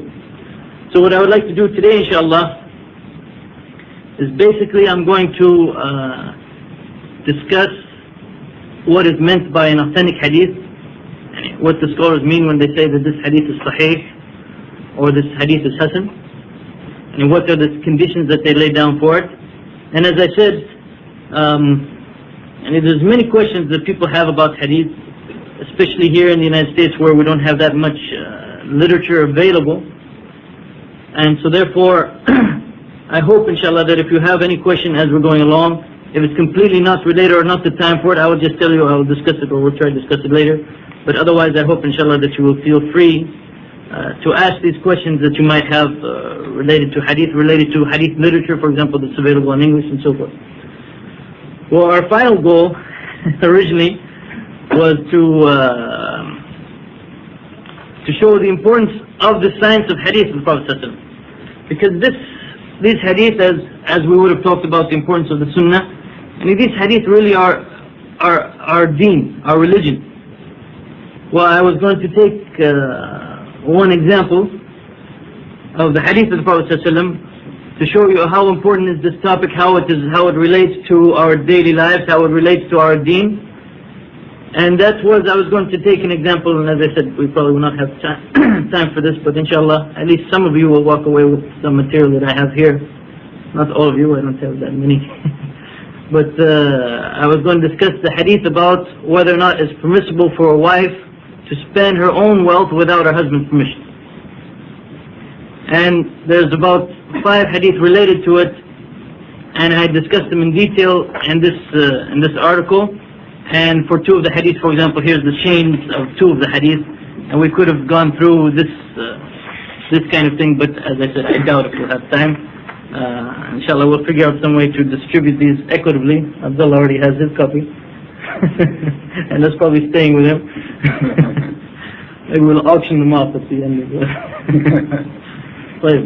So let me, inshallah, move to the board and start discussing what scholars of hadith mean by and some of the terms that they use with respect to authentic hadith.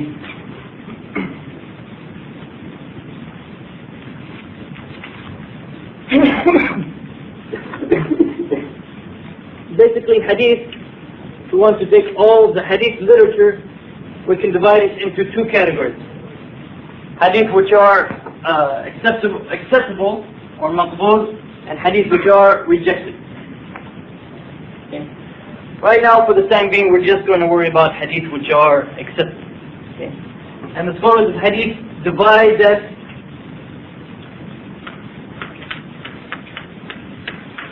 acceptable hadith into 2 categories: sahih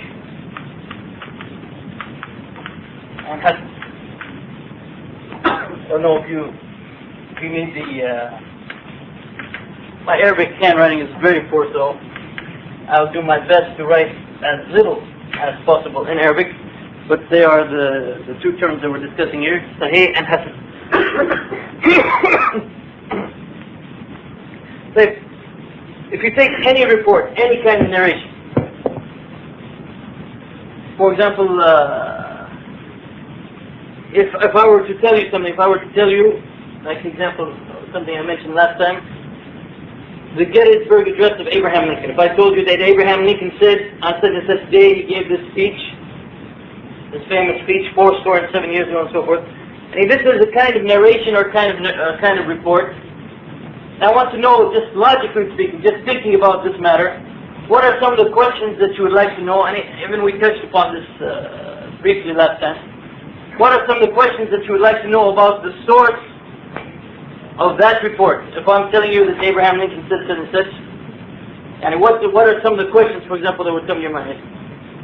I would like to know the credibility of the Islam or who is reporting on this. Okay. In terms of where it would fit in.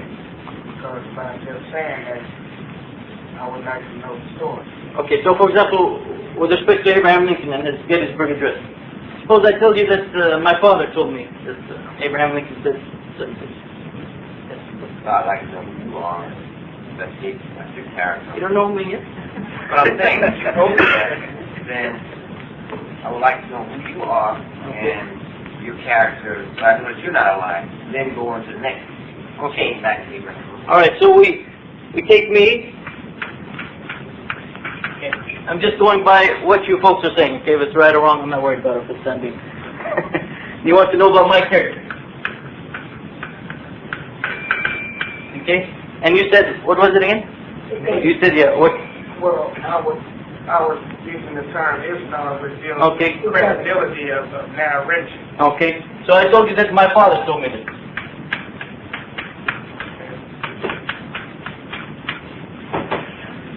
And it would have the way that I would probably approach that or assess that, it would have to be more than one or two persons. Has to be more. I'm looking at a majority or consensus of reporting the same thing. Okay, but is that necessary for you to believe something? If I just came from the bookstore right now, the souk, and I told you, oh, they have this magazine for sale over there. It's a good magazine. You look at it and say, oh, this is a good magazine. I tell you, you ask me where you can buy it. I said, it's in the souk. Well, You need 3 or 4 other people to tell you it's in the souk before you're going to believe me. I'm just asking you, is it necessary to have many people? I think in terms of the content of the subject matter, it would be necessary in terms of what you're of this class terms that. Even though you're using that example, Okay. it would have to be without either you meeting certain people or, Okay, would you say your life is something important? Yeah. Yeah. Okay, suppose I told you there's a fire outside, we better get out right now. You're going to say, well, it needs to be confirmed by 3 or 4 other people. That's an important thing. Let me confirm it by 3 or 4 other people. No. Clear. Well, like I said, all the narrated back to Abraham Lincoln. Okay, so you want to know all of my sources back to Abraham Lincoln. So we have my father. Character and stuff. Well, first, of course, heard from his father. And his father heard from U.S. Grant. Narrated from Abe. Okay? So what do you want to know? Character. The character. Okay, so you want to know the character of all these people? We're in a little trouble here, huh? U.S. Grant. What was he famous for? Yeah, he was very famous for drinking. That was his claim to fame. He was president of the United States also, but he was more famous for his drinking. Yeah? So it's not credible. Okay, but Form some fundamentals now, some principles now for accepting narrators. okay. So far what we have is sufficient.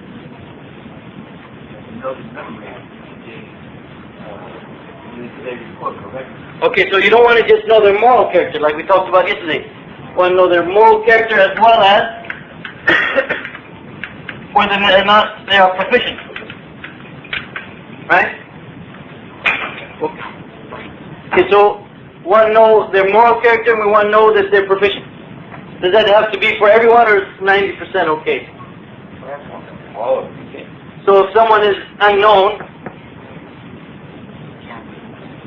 okay, so you want to know every narrator, you want to know their moral character and you want to know whether or not they're proficient. Okay. And what about checking the sources, like in this particular case? What do you want to know about the chain in particular, besides who the people are? Probably all of the people listed would have, it would have to be confirmed that they all met Abraham Lincoln. That they all met Abraham Lincoln? No, not all. They all met each other. They all met each other. Yeah, well, So if I told you that, that's the way I'm trying to put it. yeah. So if I told you that my grandfather didn't meet U.S. Grant, Then he would have to be. Then he would have to be excluded. you're going to bring Imam Muslim's condition? Yeah. No, it's still necessary. You don't understand Imam Muslim's condition. Well, Imam Muslim just, it's like, his condition is if they lived in the same era. And if it's possible that he heard about it.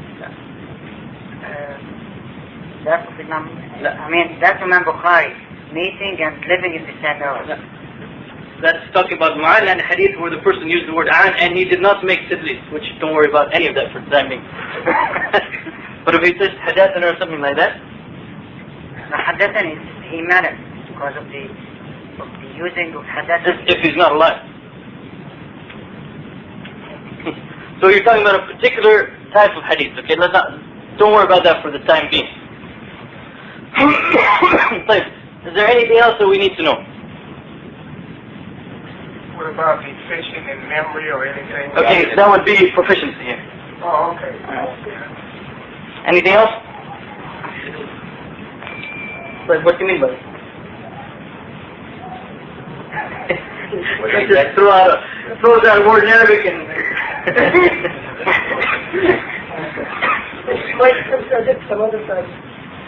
Okay, they're saying that not only do we look at this chain by itself and this narration, but we also want to make sure that this chain or this narration is not contradicting something stronger. Okay, so for example, suppose I told you that according to my father from his grandfather, it was U.S. Grant who gave the Gettysburg Address. Okay, and yes, we know from many sources, unquestionable sources, the amount of sources, unquestionable, that actually was Abraham Lincoln who made that statement, made that speech. Okay. So this would be a sign, if it contradicts stronger sources, that would be a sign that there's a defect, there's a problem in the narration. What else? See if he throws out another Arabic word. Ellis problems. I want to make sure there's no Ellis problems in there. Which is kind of redundant, Ellis problems. But okay, let's leave it for that. This is now what the scholars of Hadith, basically, they looked towards the thing and they came up with similar conditions, the same kind of thinking. That if a report comes, how are we going to know that this report is authentic or not? So for a Hadith to be Sahih, they said that it has to meet 5 conditions.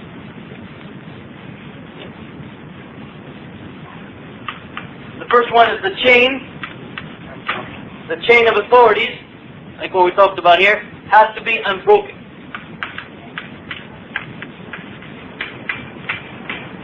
Okay, and the chain, as we're talking about this, that has to be muttasil. Secondly, they said that every narrator, Morally accepted. Okay, every narrator must be morally acceptable, or every narrator, they call him Adil. Every narrator has to be Adil, or a person of righteousness. Now, from Islamic point of view, what does that mean? I hope so.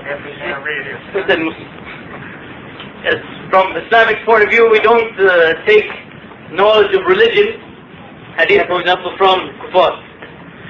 He doesn't do major sins. Okay, he does not commit major sins. What else? Huh? Doesn't insist on minor sins. Now? He doesn't insist on minor sins. Okay, what else? He doesn't still lie. Perfect. Well, that would be a pretty big sin. The aqidah is clean. Known to be trustful, known to be trustful. If he is not known, he cannot be consistent. That is spoken in the community that he is trustful. Okay, what else? I don't know how I know in English.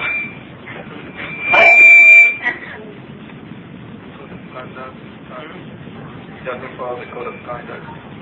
Or in order for him to be acceptable, his behavior must be such that he does not do things which are considered socially unacceptable.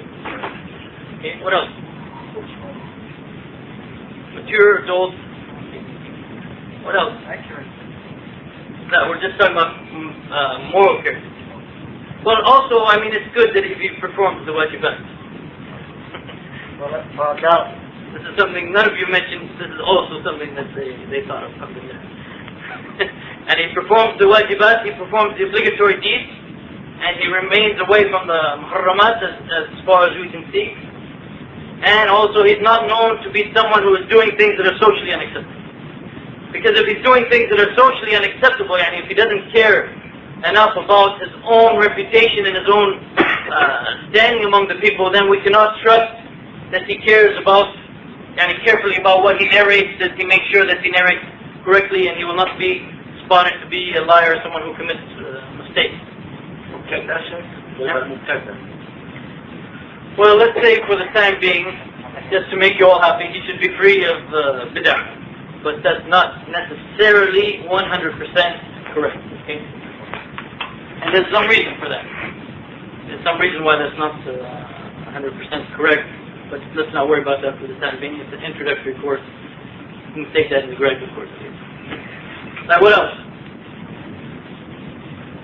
Oh, someone said, what, you're right? Okay, so every narrator, again, every narrator, not the majority of the narrators and so forth, every narrator must be what they call babs, or proficient.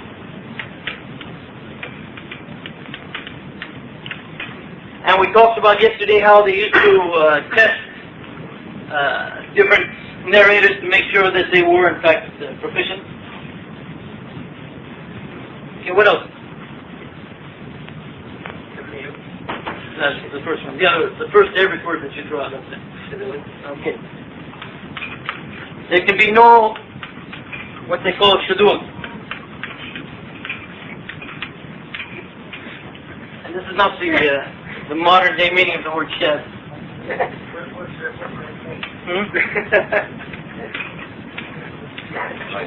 Shudud means it cannot contradict stronger authority. Okay, for example, the example I gave you, that if my grandfather said U.S. Grant was the one who gave the Gettysburg Address, and yet we have 150 reports that it was Abraham Lincoln, this is considered shad, or it contradicts stronger authority. Okay? And what's the last one? Without illah. There can be no illah.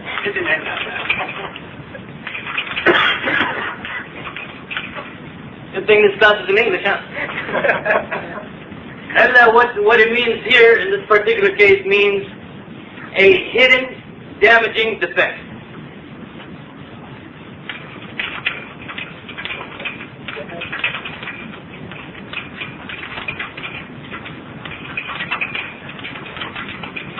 What do you mean by that?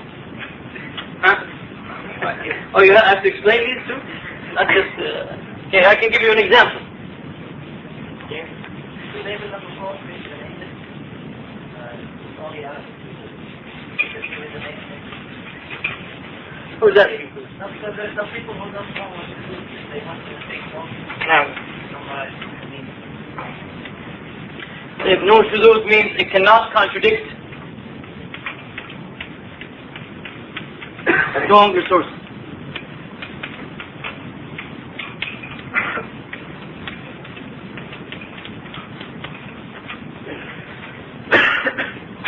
Okay, so if, let me give an example, but make sure you get it down correctly. The chain has to be unbroken, every narrator has to be adil, every narrator has to be dhabit. There can be no shuzuz and there can be no ilm. Don't do like one person I saw were taking down in his notes. He said every chain has to be unbroken, every narrator has to be adil, every narrator has to be dhabit, there has to be shuzuz, there has to be ilm. This is not correct. So an example of illa, what we mean by hidden defect, is that if you look at a particular hadith, if you just look at it like a beginner in hadith would look at it, everything looks fine and the hadith looks authentic. Yet if you study it in more detail, you'll find that a mistake has been made in the narration. So for example, let's say like we have the chain of narrators from A to B, to C to D to E. Well, actually, let's take an actual example.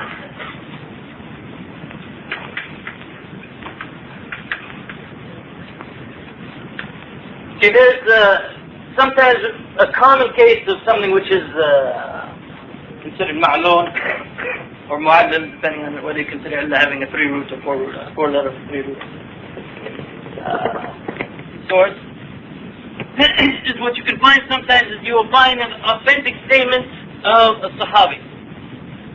Like Abdullah bin Mas'ud. Abdullah bin Mas'ud one time said that whatever the Muslims see as good, then Allah sees it as good. And whatever the Muslims see as bad, then Allah subhanahu wa ta'ala considers it bad. Okay. This is a statement of a Sahabi, Abdullah bin Mas'ud. Now, this statement is confirmed from Abdullah bin Mas'ud. So in other words, we have our narrators going back to Abdullah bin Mas'ud, and this narration meets these conditions. So we say, yes, this is an authentic statement of Abdullah bin Mas'ud. Now some people, they made a mistake while narrating this statement from Abdullah bin Mas'ud, and by mistake, instead of stopping at Abdullah bin Mas'ud when they gave their chain from B to C to D, instead of stopping at Abdullah bin Mas'ud, they made the mistake of saying, for example, an Rasulullah sallallahu alaihi wasallam, or from the Prophet. Okay? So, by the way, I don't know how much terminology you'd like to get, especially in such a short time. But if something is a narration that goes back to a Sahabi, to a companion of the Prophet sallallahu alaihi wasallam, and does not go beyond that, it is a statement or an action of a Sahabi, of a companion, this is called mawquf.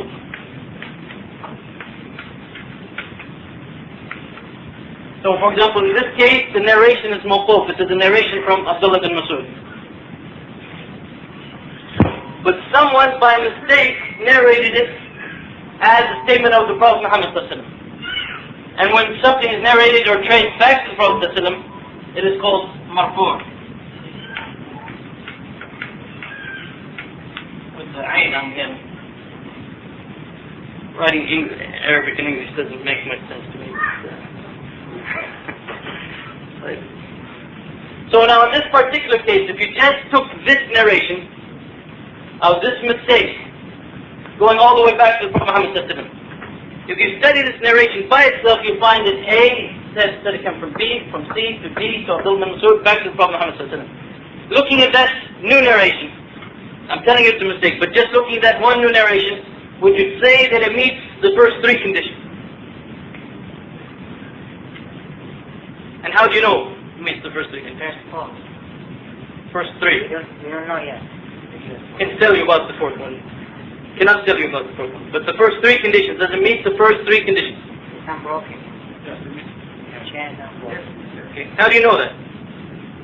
You know that because I told you that we have a sahih chain back to Abdullah bin Mas'ud. So someone makes a mistake and narrates it back to the Prophet Muhammad, back to the Prophet Muhammad. So now how are we going to spot that? By experience. By experience? I mean, nobody can know. Alhamdulillah, you didn't say kashf. No, it's not well, the knowledge of Allah is not something that you can see from the isnad at all. Not from one isnad. Well, if there's another isnad that's a mawquf, and it's been known or been like all the scholars know it's mawquf, and this specific isnad came and said it's mawquf, we can know there's a illah which is not narrated to Rasulullah. Okay. So what we have to do, and by the way, the science of illah, or the science of spotting these kinds of defects, is considered the most difficult science of the science of hadith. Okay. And very few scholars, only the leading scholars who are really experts in this field, like Al-Bukhari and his Sheikh Ali ibn al-Madini and others similar to them. So what we have to do, and what they used to do, is you take now this narration and you look to see how everybody else narrated the same thing. So you look for chains coming back from Abdullah bin Mas'ud. You look for chains coming from Abdullah bin Mas'ud through this student. You look for chains coming from Abdullah bin Mas'ud through this student, all the way back to you yourself, until you can trace and see what in fact is the situation. And you will be able to spot where the mistake came from. That this person made a mistake and narrated all the way back to the Prophet ﷺ, when in fact it should stop at Abdullah bin Mas'ud. Well, in fact, one of the scholars of hadith,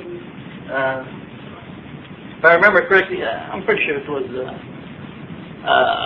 Yahya ibn Ma'in. One time he sat with a student of a scholar of Kufa. His name is Hamad ibn Salama.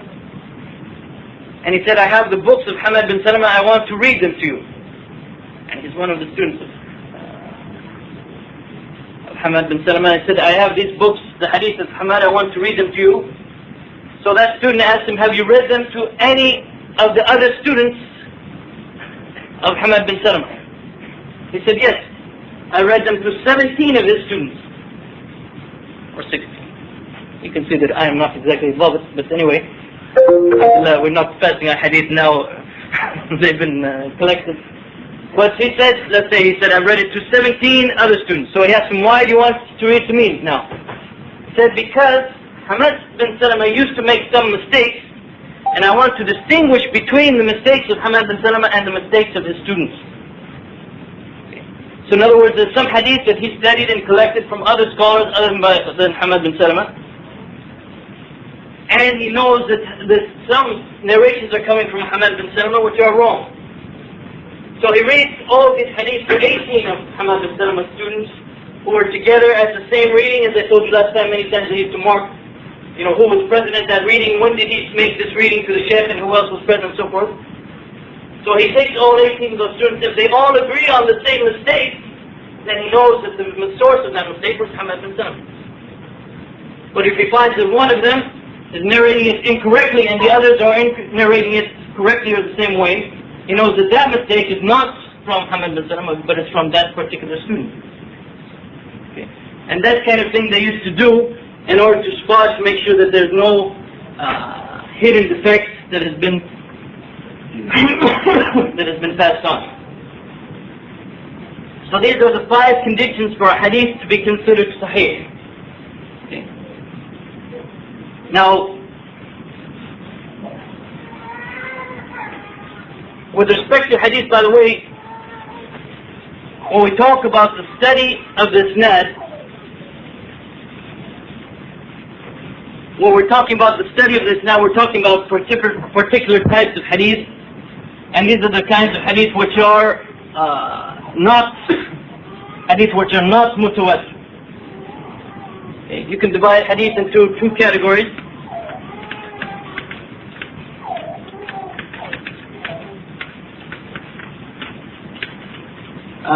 Mutawatir and ahad. If a narration is mutawatir, it's not subject to this kind of test. Okay. When you say that hadith is mutawatir, it means that it's been narrated by so many people in each generation, in each link, that there's no question that and it's not possible that they all agreed upon a fabrication, because maybe they all come from different places and so forth, and it's not possible that they all made the same mistake. Okay, so if you get a narration like that, for example, the Quran as a whole is narrated like that.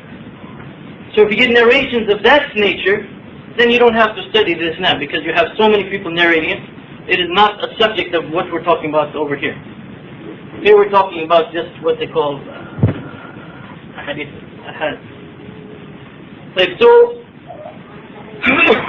if a hadith meets these 5 conditions by itself, it is called Sahih, and in particular, it is called Sahih li-dhatihi.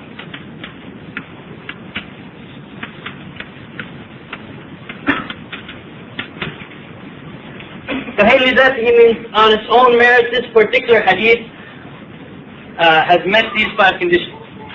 Now, by the way, and this is an important point to keep in mind,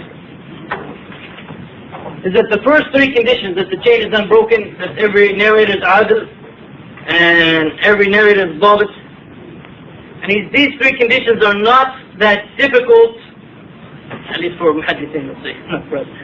These 3 conditions are not that difficult to determine, but the last 2 are very difficult. Now some writers on hadith, some scholars of hadith, they do not necessarily have the time or the ability to check the last 2 conditions. So they will study just the first 3 conditions. And when they study the first 3 conditions and they see that these conditions are met, they'll say that the isnad is sahih.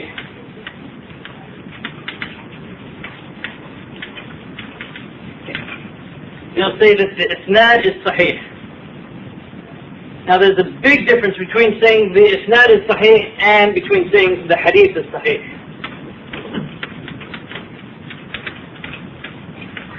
Okay, and unfortunately when people nowadays, when many writers, especially in the Arabic literature, because English literature we haven't reached this point yet, especially in the Arabic literature, sometimes people go to some of the scholars of hadith and they say that this hadith, the scholar said the isnad is sahih, and they understand that to mean that the hadith is sahih. This is not correct.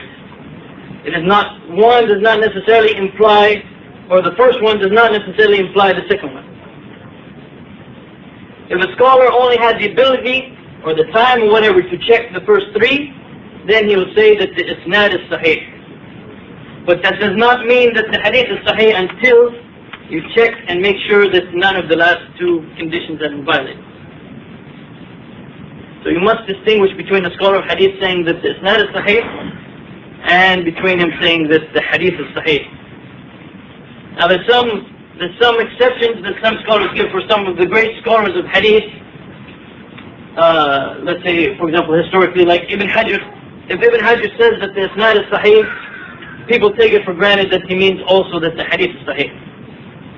But I don't know if you can always say that's the case. You have to be careful about that. Okay? So, for those of you especially who have access to some of the Arabic literature on hadith and so forth, you have to keep in mind this distinction if a scholar of hadith says the isnad is sahih, and when he says the hadith is sahih. From the first one, you cannot automatically assume or conclude the second one. Right. So this is the first category of acceptable hadith. It is called Sahih li-dhatihi. Okay.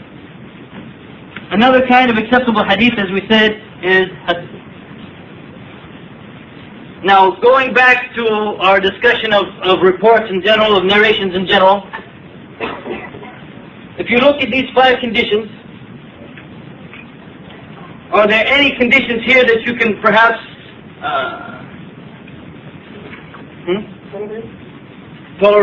tolerate their violation?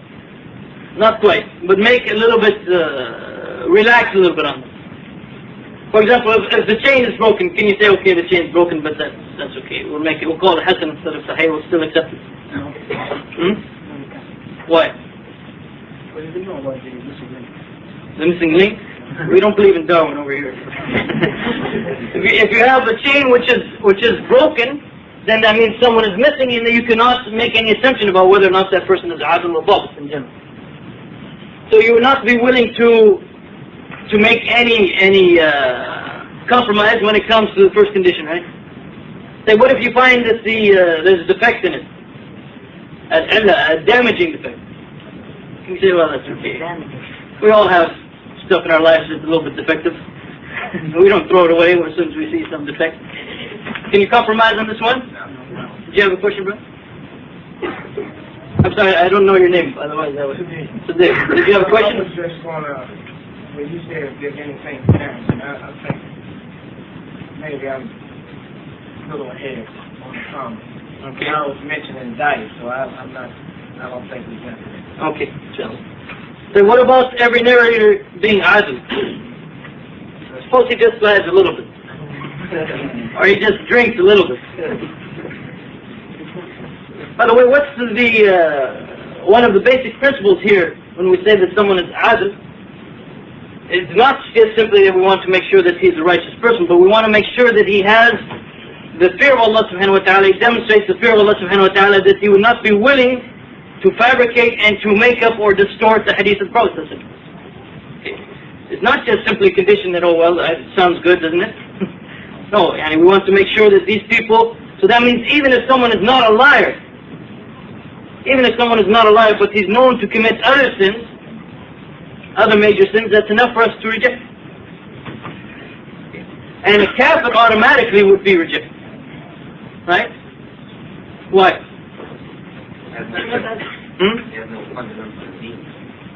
Has no fundamental.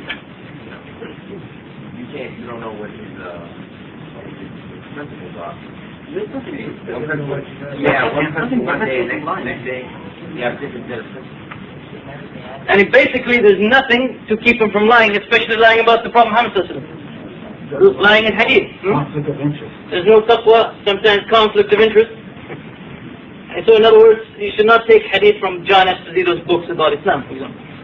This should not be considered a source of hadith or Islamic literature. Unfortunately, we even have conferences, Muslim conferences, in which they invite non-Muslims to come to speak to Muslims about Islam and supposedly educate them about Islam. And from hadith point of view, unbelievable. Not just no way, it's unbelievable. That's why all the famous books of hadith, they were collected by Muslims, not by Hindus and Christians and so on. Like, what about this condition of shad or no shudud? Can you relax that? Doesn't make much sense to relax it. Do we have any left? What about number 3?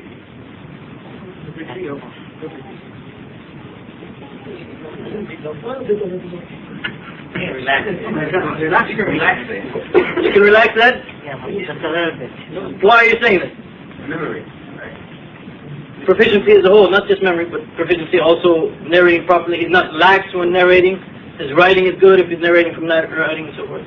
Without exaggerating, don't get exaggerating.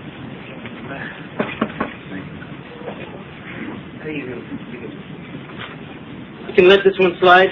Not slide. Yeah, because here we're talking about people. We're talking about people. Many of them. And we have people, for example, that rarely make mistakes. Okay? Rarely make mistakes. And the mistakes that they make are very minor. I mean, you wouldn't notice them even. Then we have other people. How many of you are students? How many of you were students in your life? Have you ever been in a class where you make one mistake and the teacher fails you? Most of you had a rough life, I can tell.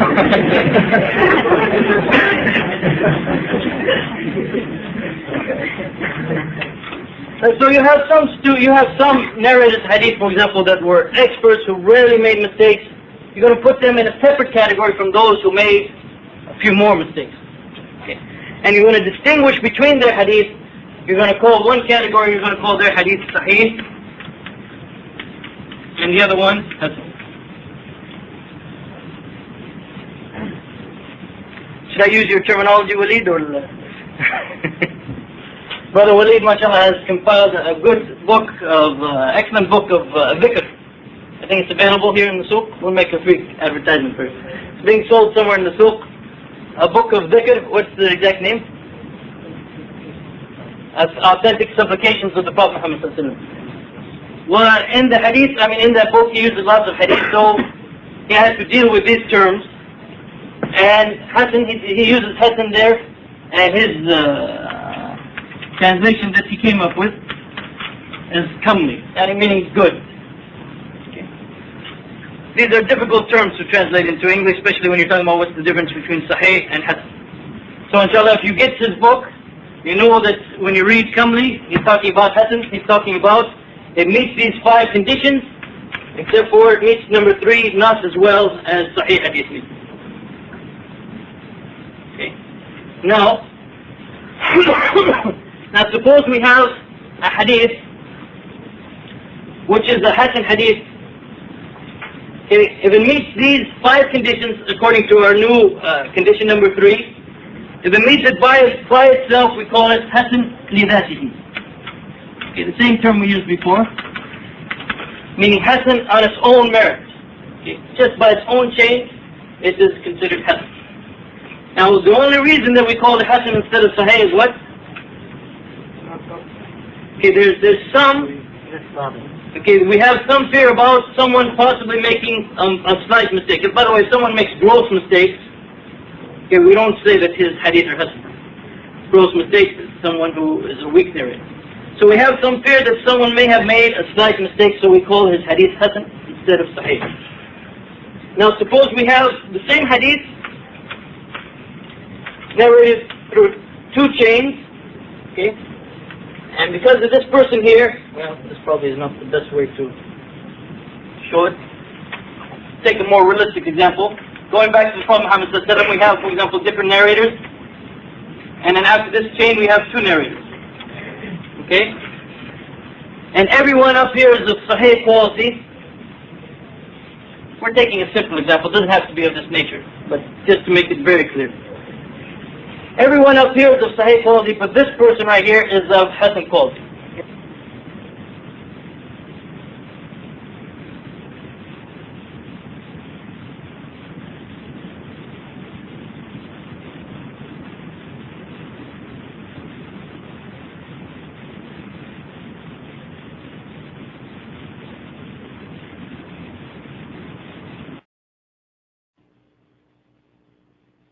That implies that he did not study conditions 4 and 5. Okay, so now let's call this narrator A. Clever name, I know. And his hadith are of the level of Hasan. Now suppose we get the same narration from a person over here, narrator B. Narrator B is also at the level of Hasan. Okay, so if you looked at the chain like that, you'd also conclude that chain is Hasan, right? But now look at the situation. We call it Hasan because we had some fear that perhaps the narrator made a mistake, okay? But he's an honest person. We know that he wouldn't be making mistakes on purpose, or he would not be intentionally lying and so forth. So now we have a situation where A statement is supported by B statement. So now we have no reason to doubt or no reason to think that B may have made a slight mistake. So what we do is we raise this hadith from the level of Hasan to the level of Sahih. But we call it Sahih li ghayrihi.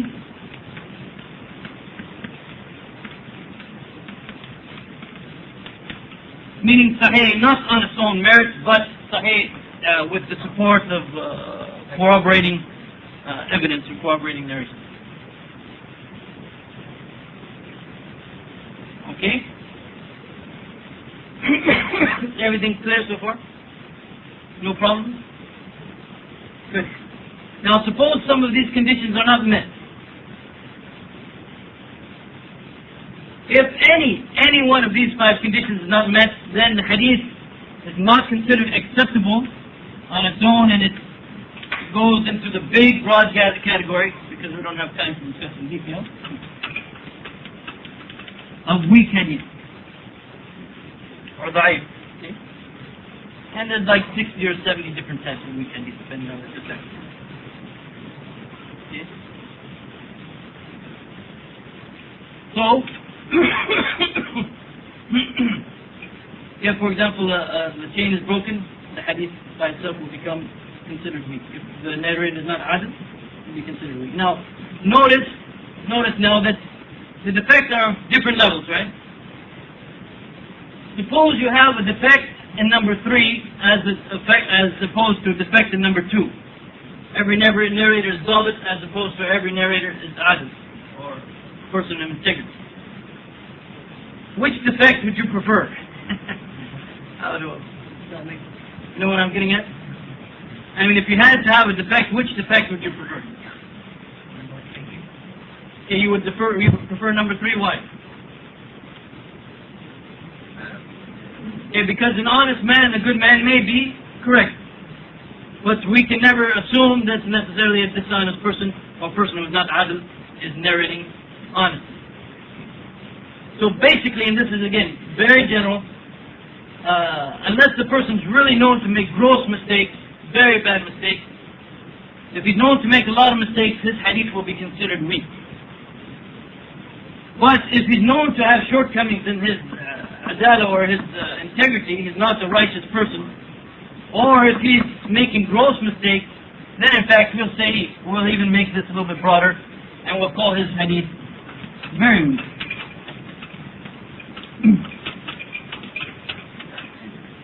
Yeah, right.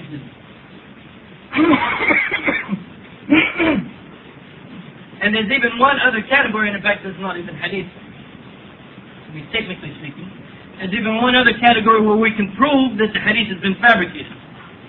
Okay? This is narrated, for example, by people who are known to fabricate hadith and lies and so forth, and that will put that in the category of its own, called fabricated.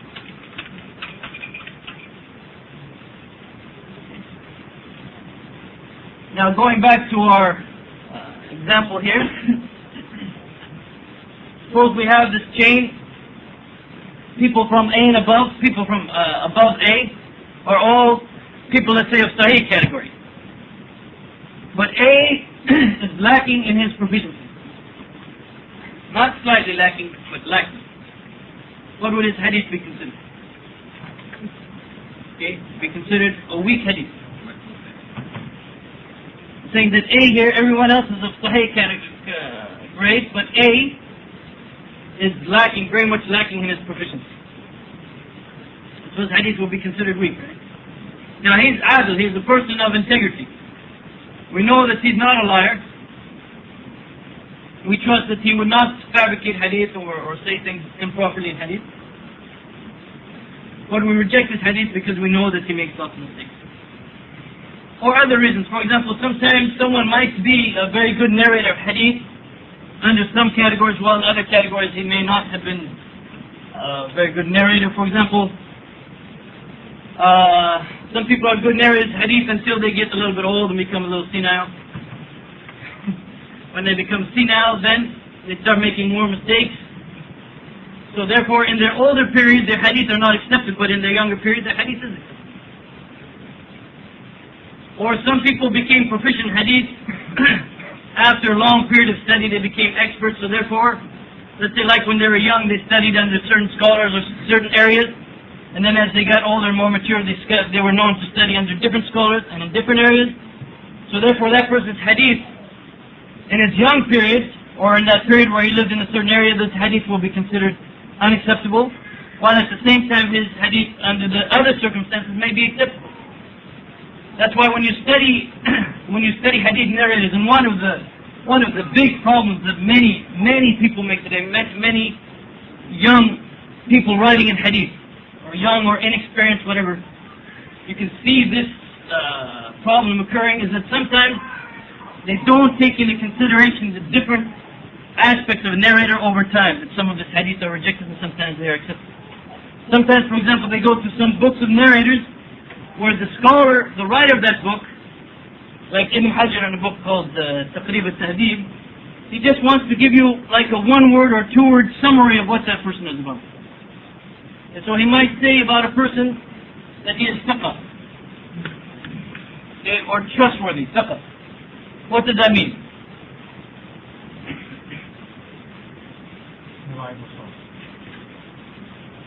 Yeah. Okay, that means he's both adl and dabit. If someone is both adl and dabit, then he is called thiqa. So suppose you have a chain like this, you have A, B, C, D, E, and F, okay? So then you go to Taqrib al-Tahdhib, a book in which the person, the scholar Ibn Hajar, it's an excellent book, but Ibn Hajar's goal was to give you just a general, 1 or 2 words, 3 words.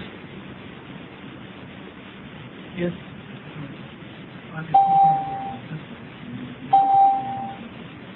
No, if he has both of these qualities, he's called thiqa. He has both of these qualities.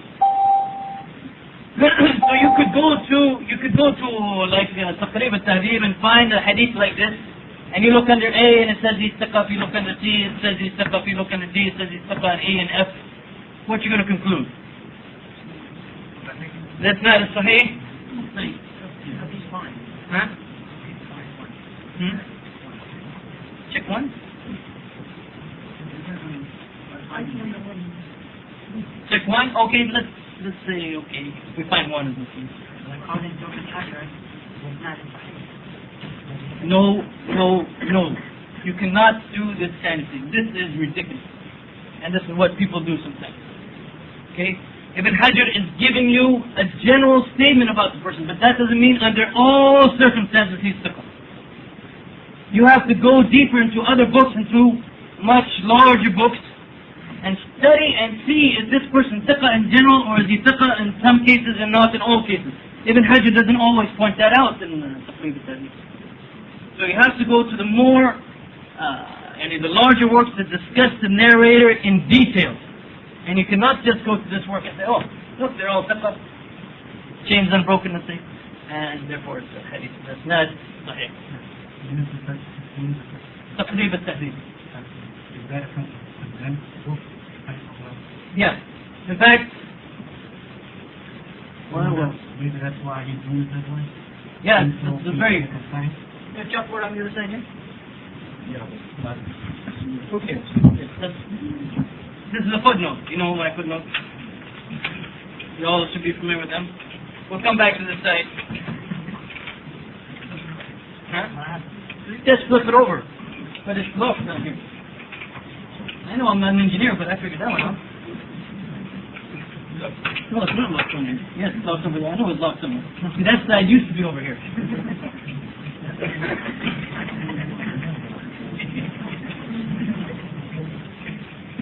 You kind of leaning forward, that's the problem.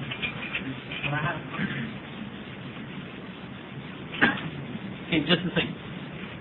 Hold on to your question. And this is the reason I'm getting into this, because this is also, it's going to talk about some other issues also. There's a famous scholar of hadith, his name is Al-Maqdisi. Okay?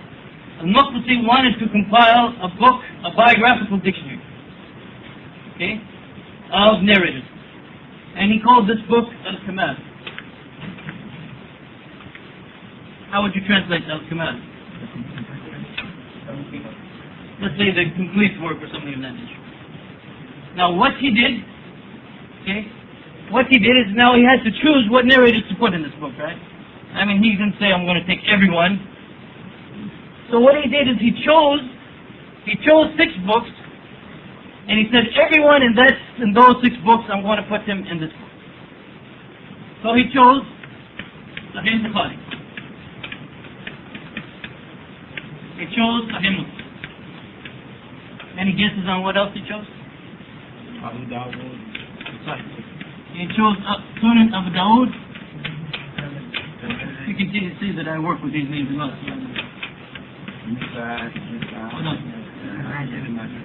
Okay. Sunan Abu Dawud, Sunan al-Tirmidhi, and Sunan al-Nasai, and Sunan Ibn Majah. Now, this book by Al-Maqdisi became so famous and was so important for the scholars of hadith at that time, that these 6 books began to be referred to as the 6 books.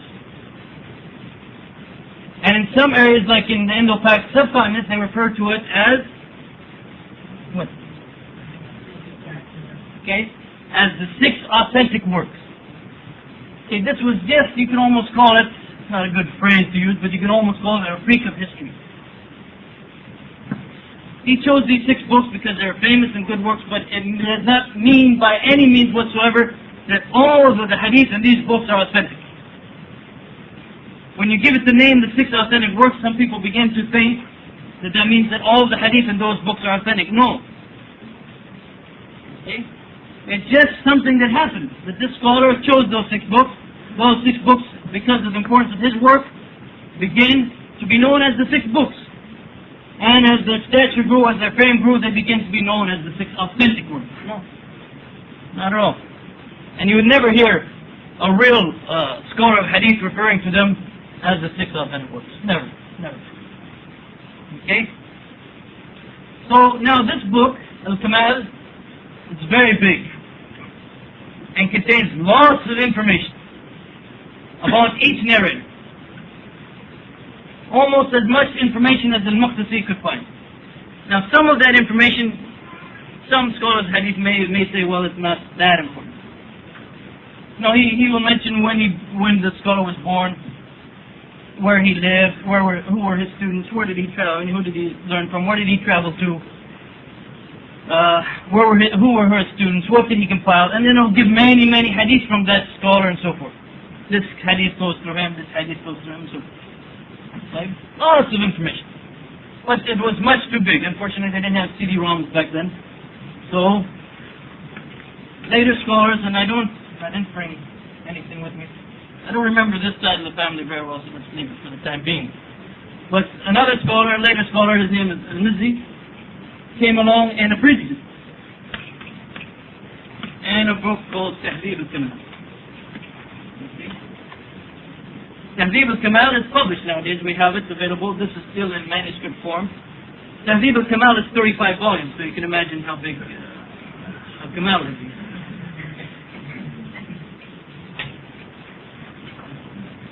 Now, Al-Mizzi.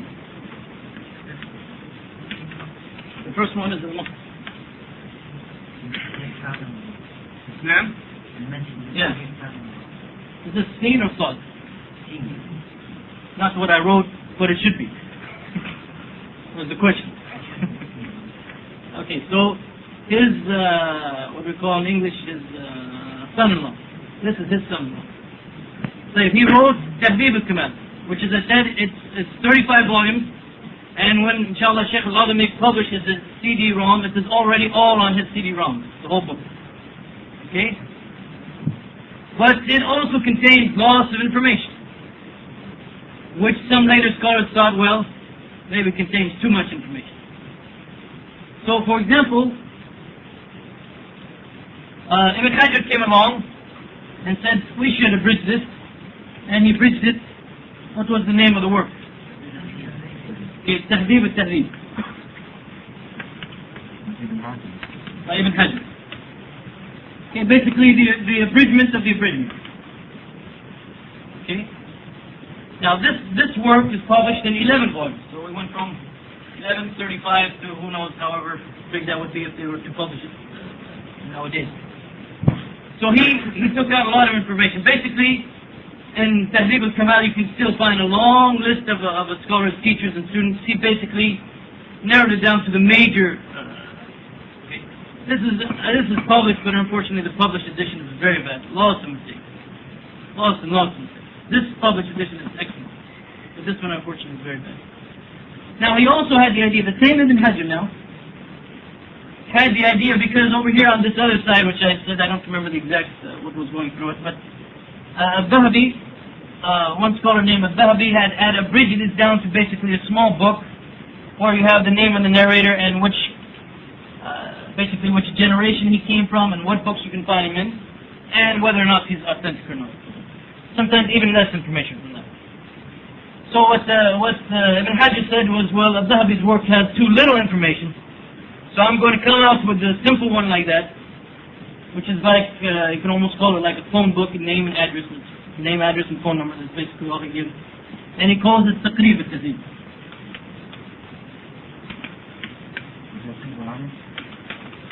And this one, This one has been published in 2 volumes. It's also a terrible edition. Many, many mistakes. It's been published also in 1 volume, a much better edition. Basically, all the narrators, the main narrators that are found in this book are found here and are found here and are found here.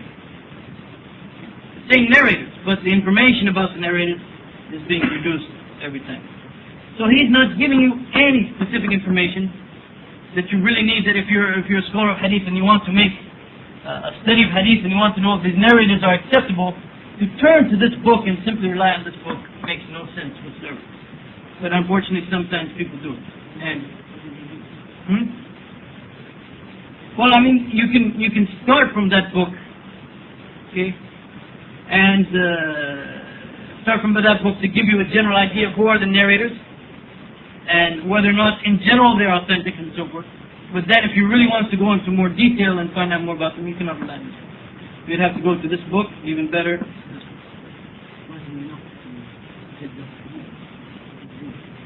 Yeah, but even then you'd best not be, unless he says this guy's a fabricator. Then you go, okay, well, he's a fabricator. You're not going to say sometimes he didn't fabricate, so no, he's a fabricator, he's a fabricator. Please. Why did I get into all that? Oh, but no, let's go back to the text now.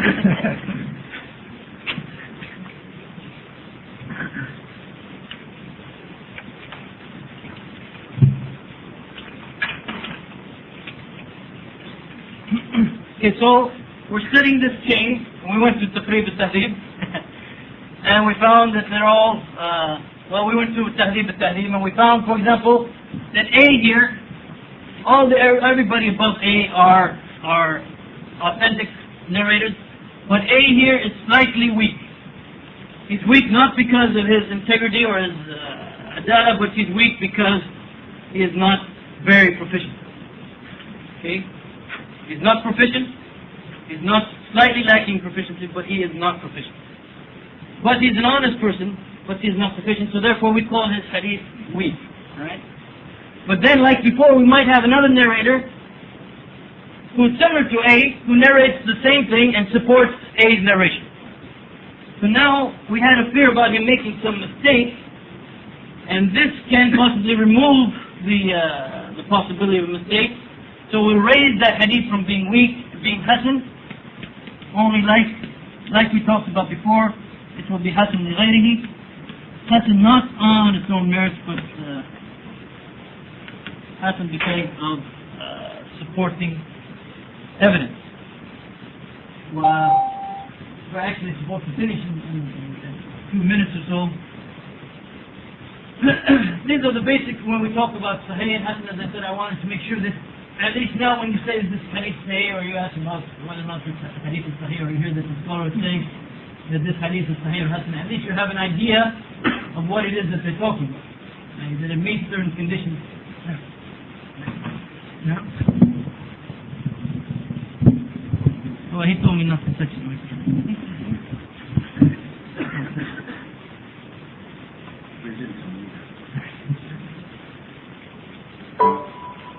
So, we have to, of course, stop here or sometime. Is there any question right now about these concepts that we discussed?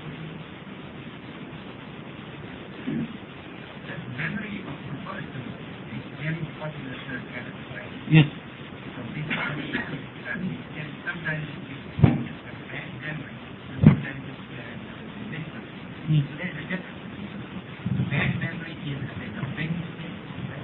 Yeah, if someone is known to have a weak memory, yeah, he will be in the weak category, and if he's known to have a real weak memory, he'll be even very weak.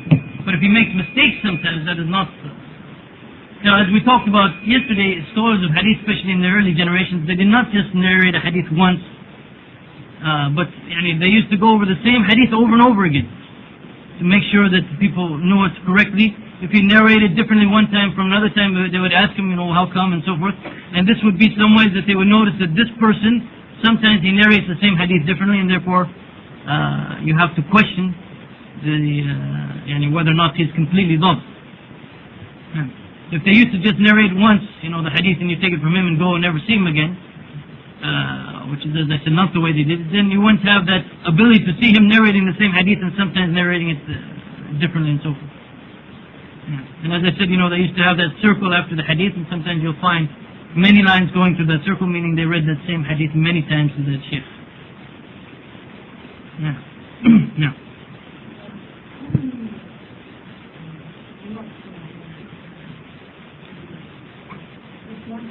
Well, we need at least one. Yes, hadith can be broken into different categories. They are known, for example, as mashhur, aziz, and gharib, also mustafid is used especially by Hanafis. Those are all categories of ahad hadith. It would take some time to explain them, so I'll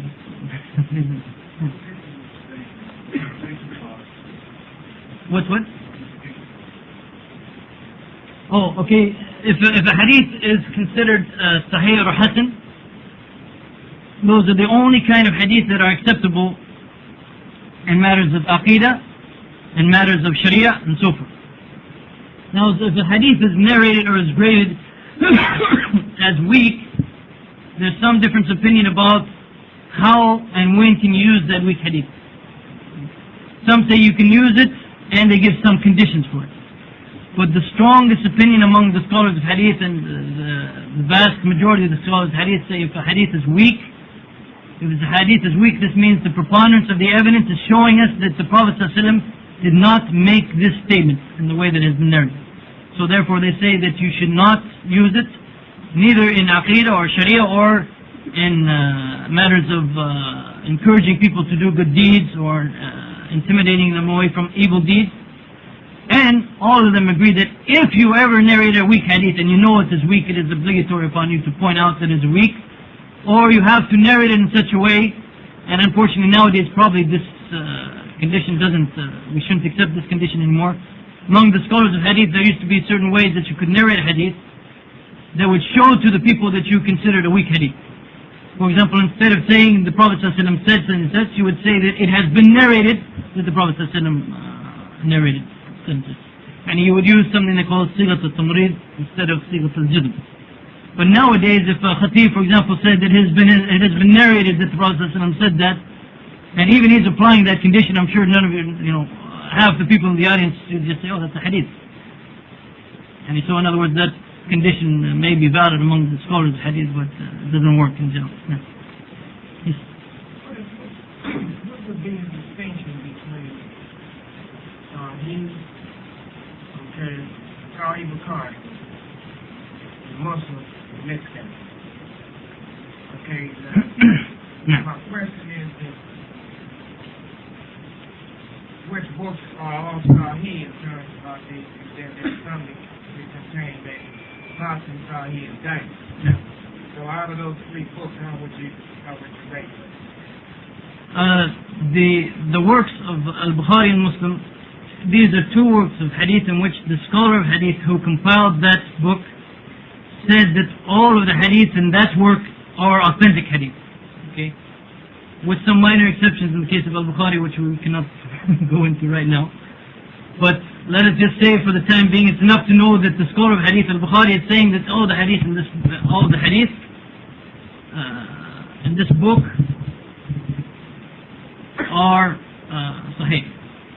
All of the Muslim hadith are sahih. Well, Imam Muslim also said that all of the hadith is compiled are sahih.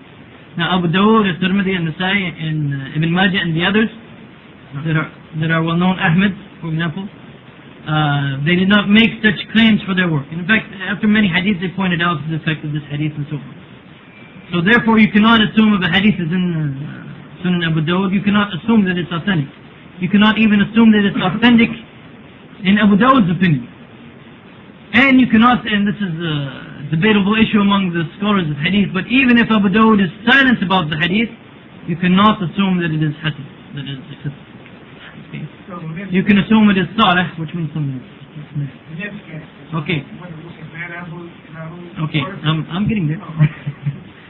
People are never patient with me, I don't know what to do. So, a scholar of hadith named Al-Baghawi decided to make a collection of hadith for the general people. So what he did is he collected hadith and he put them into two categories, he collected hadith according to fiqh topics, and he put them into two, not chapters, but let's say sub-chapters, okay? He called this book Mishkat al-Sunnah. In the first section, that's what it is, section. In the first section, he only included hadith from Al-Bukhari and Muslim. So those hadith are all sahih. In the second section, he included hadith from the other works. And unfortunately, he called those hadith hasan, but that has no meaning whatsoever. Okay, there might be weak hadith and so on. Now, a later scholar, his name is Tabrizi, came along.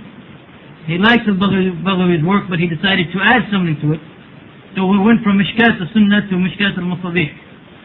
He added a third section to it. So now the first section, if you look at Mishkat al-Masabih, the first section only includes hadith from Al-Bukhari and Muslim. Those are all authentic.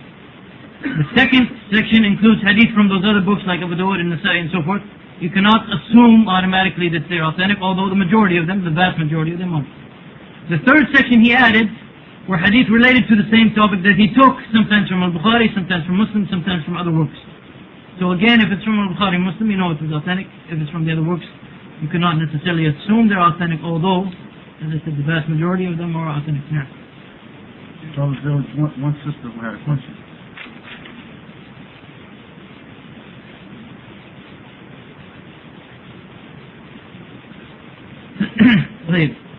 It's almost a political question. We don't deal with siyasa in this way. The question says, what, if any, are the faults in the hadith in which the Prophet ﷺ said that all that a woman may show are her hands and face? Please give proof, explain. I don't have all my notes with me, but basically this is the hadith of Asma, in which the Prophet ﷺ told Asma that when a woman reaches the age of menstruation, then nothing should be seen of her except for her hands and face. This hadith has been narrated on the authority of Aisha, and it has been recorded by Abu Dawud. The one who narrated from Aisha, his name is Durayk, he never met Aisha, so the chain is broken. And also one of the later narrators is also weak. Now, one particular scholar, a famous scholar, perhaps the greatest scholar of hadith alive today, his name is Sheikh Muhammad Nasruddin al-Albani. He studied this hadith and he said, yes, this hadith, this chain by itself is weak, but then he found some supporting evidence for it. Remember how we said that you might have a weak hadith, but if it's supported by other narrations, you will raise it to the degree of hadith. So he found two other supporting evidence for it, and he concluded that it is hasan. But if a hadith is very weak and has major defects, then you cannot raise it. Okay, that's the principle, that if it has major defects, you cannot raise it. It's, in other words, 3 or 4 very weak hadith, all narrated by people who have no adala or no integrity whatsoever, will not become all of a sudden hasan or sahih. Well, I studied in detail his argument, and I cannot see how he raised that hadith whatsoever. I studied all of the narrators, and in fact, he did. Unfortunately, for example, in one of the other chains, there's a narrator called Abdullah ibn Nahiya, who is well known among the scholars of hadith. His books were burnt, and after his books were burnt, he narrated. And as we said, the ikhtilas is not allowed, especially not in hadith. And he used to mix hadith together, and he made lots of mistakes in hadith. But even before his books were burnt, he is considered by many scholars a weak narrator, even before his books were burnt. Well, Al-Albani, in discussing these particular hadith to support this particular chain, he only brings the good narrations about Ibn Nahiya, and he does not mention, as he mentions in other books like Hadith Sahiha, Da'ifa, his other books, he does not point out that in fact Ibn Nahiya is in general a weak narrator, especially when he narrates in the form of Ma'anan, which is the hadith form that he used in that particular supporting evidence. So the other 2 hadith that he uses to support the hadith of Asma have major defects, and they cannot be used to support that hadith. Well, as I said, I have an example of a detailed discussion of a hadith, the hadith about whether or not women, wives, are allowed to spend their money without the permission of their husband. In the latest issue of Al-Bashir, if anyone wants a copy of it, he may come up. I don't have copies for everyone, so if you're not interested, don't take a copy. Preferably English. It's in English. Preferably English speaking brother. Not yet. Take it easy. The time is about up. We've got time for just a couple more. Maybe just squeeze in just a couple more minutes, brother. I wanted to ask you, what is the level of the four other books that are recorded in Muslim? Like the four Sunan and the Misnad of Ahmed ibn Hanbal. Like The level, which would you say? well, for example, An-Nasai is an excellent book of hadith, excellent collection. The vast majority of the hadith in An-Nasai are authentic hadith, Sahih or Hasan. Abu Dawud also is very good. Many times if there's a defect in the hadith, he will point it out himself. So you have his comments. Not always though, but it's also a good collection of hadith that contains, unfortunately, a number of weak hadith, a number of very weak hadith, and rarely, now and then, even hadith which some scholars consider fabricated. Tirmidhi also is good in general. The majority of the hadith are authentic. A problem with Tirmidhi is Tirmidhi also many times he used to comment after the hadith. He would say, for example, this hadith is Hasan Sahih, or this hadith is Hasan Gharib, and so forth. In general, the terminology fairly much agrees with what we said, but one of the big problems with, there's two big problems with the Tirmidhi. Number one, he was a little bit lax in grading hadith as Hasan.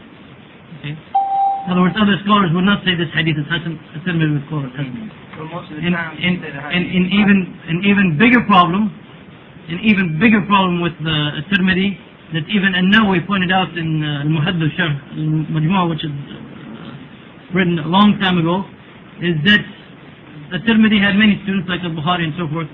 Unfortunately, the manuscripts that we have, that they had at that time, dating back even to the terms of Tirmidhi and so forth, unfortunately, different manuscripts have different statements after the hadith. One will say this is Hasan, the other one will say it's Hasan Sahih, the other one will say Hasan Gharib. And so therefore those statements also are not reliable from that point of view. Unfortunately, the published editions, even in Arabic, did not really take that into consideration. They just took any one of the maqtutat, any one of the unpublished, and just put whatever it stated without pointing out the other differences. But in general, it is a good work. Probably the weakest, or the one that has the most problem with it of those the four Sunan, is Sunan Ibn Majah. Well, also the Musnad of Imam Ahmed it is an excellent work, but it is a little bit difficult for people like us to deal with sometimes, because he did not make as many comments after the hadith as Abu Dawud did, as Tirmidhi did, and also it is much larger than all the other works. How many hadith? There's quite a bit of difference. Actually, by the way, Musnad Ahmed was mostly done, compiled in its final form by actually the son of Imam Ahmed, Abdullah. Not Abdullah. It was either Salih or Abdullah. I forget which one did the most work on the Musnad, and also added some of his own. Abdullah. I'm sorry, it was Abdullah. Also added some hadith known as the additional hadith from Abdullah, from the son of Imam Ahmed. You have to distinguish between the hadith that his son added and the hadith that were from the original work, because the quality of the hadith that his son added are not of the same quality of the hadith of the original work. Okay, this is the last question with Brother Musa, inshallah. And brothers, the brother is pretty flexible, the sheikh is pretty flexible, inshallah. It's time to eat now, so it's time to eat. Brother Musa's question, and that's it, inshallah. You mentioned the great one we have in this unity. I want you to speak about the great reliability and about the state of the I want you to speak about how you meet the needs of the world, how we try to use these what we know is more. Like the work that is available in English, as far as I know, what you're referring to is not It's not Sunan al-Tirmidhi. It is not an abridged edition of Tirmidhi. It is another book called Ash-Shama'il, or a book about the characteristics of the Prophet Muhammad sallallahu alaihi wasallam.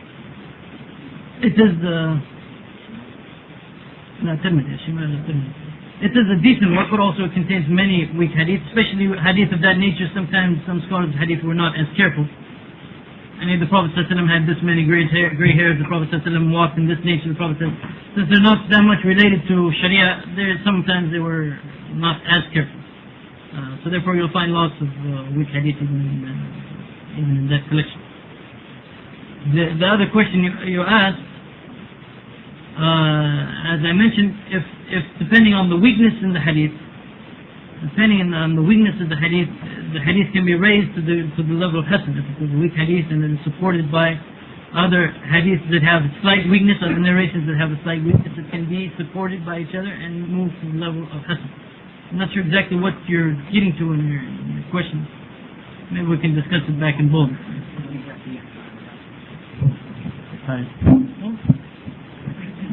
I have an هذا استثناء إن شاء الله.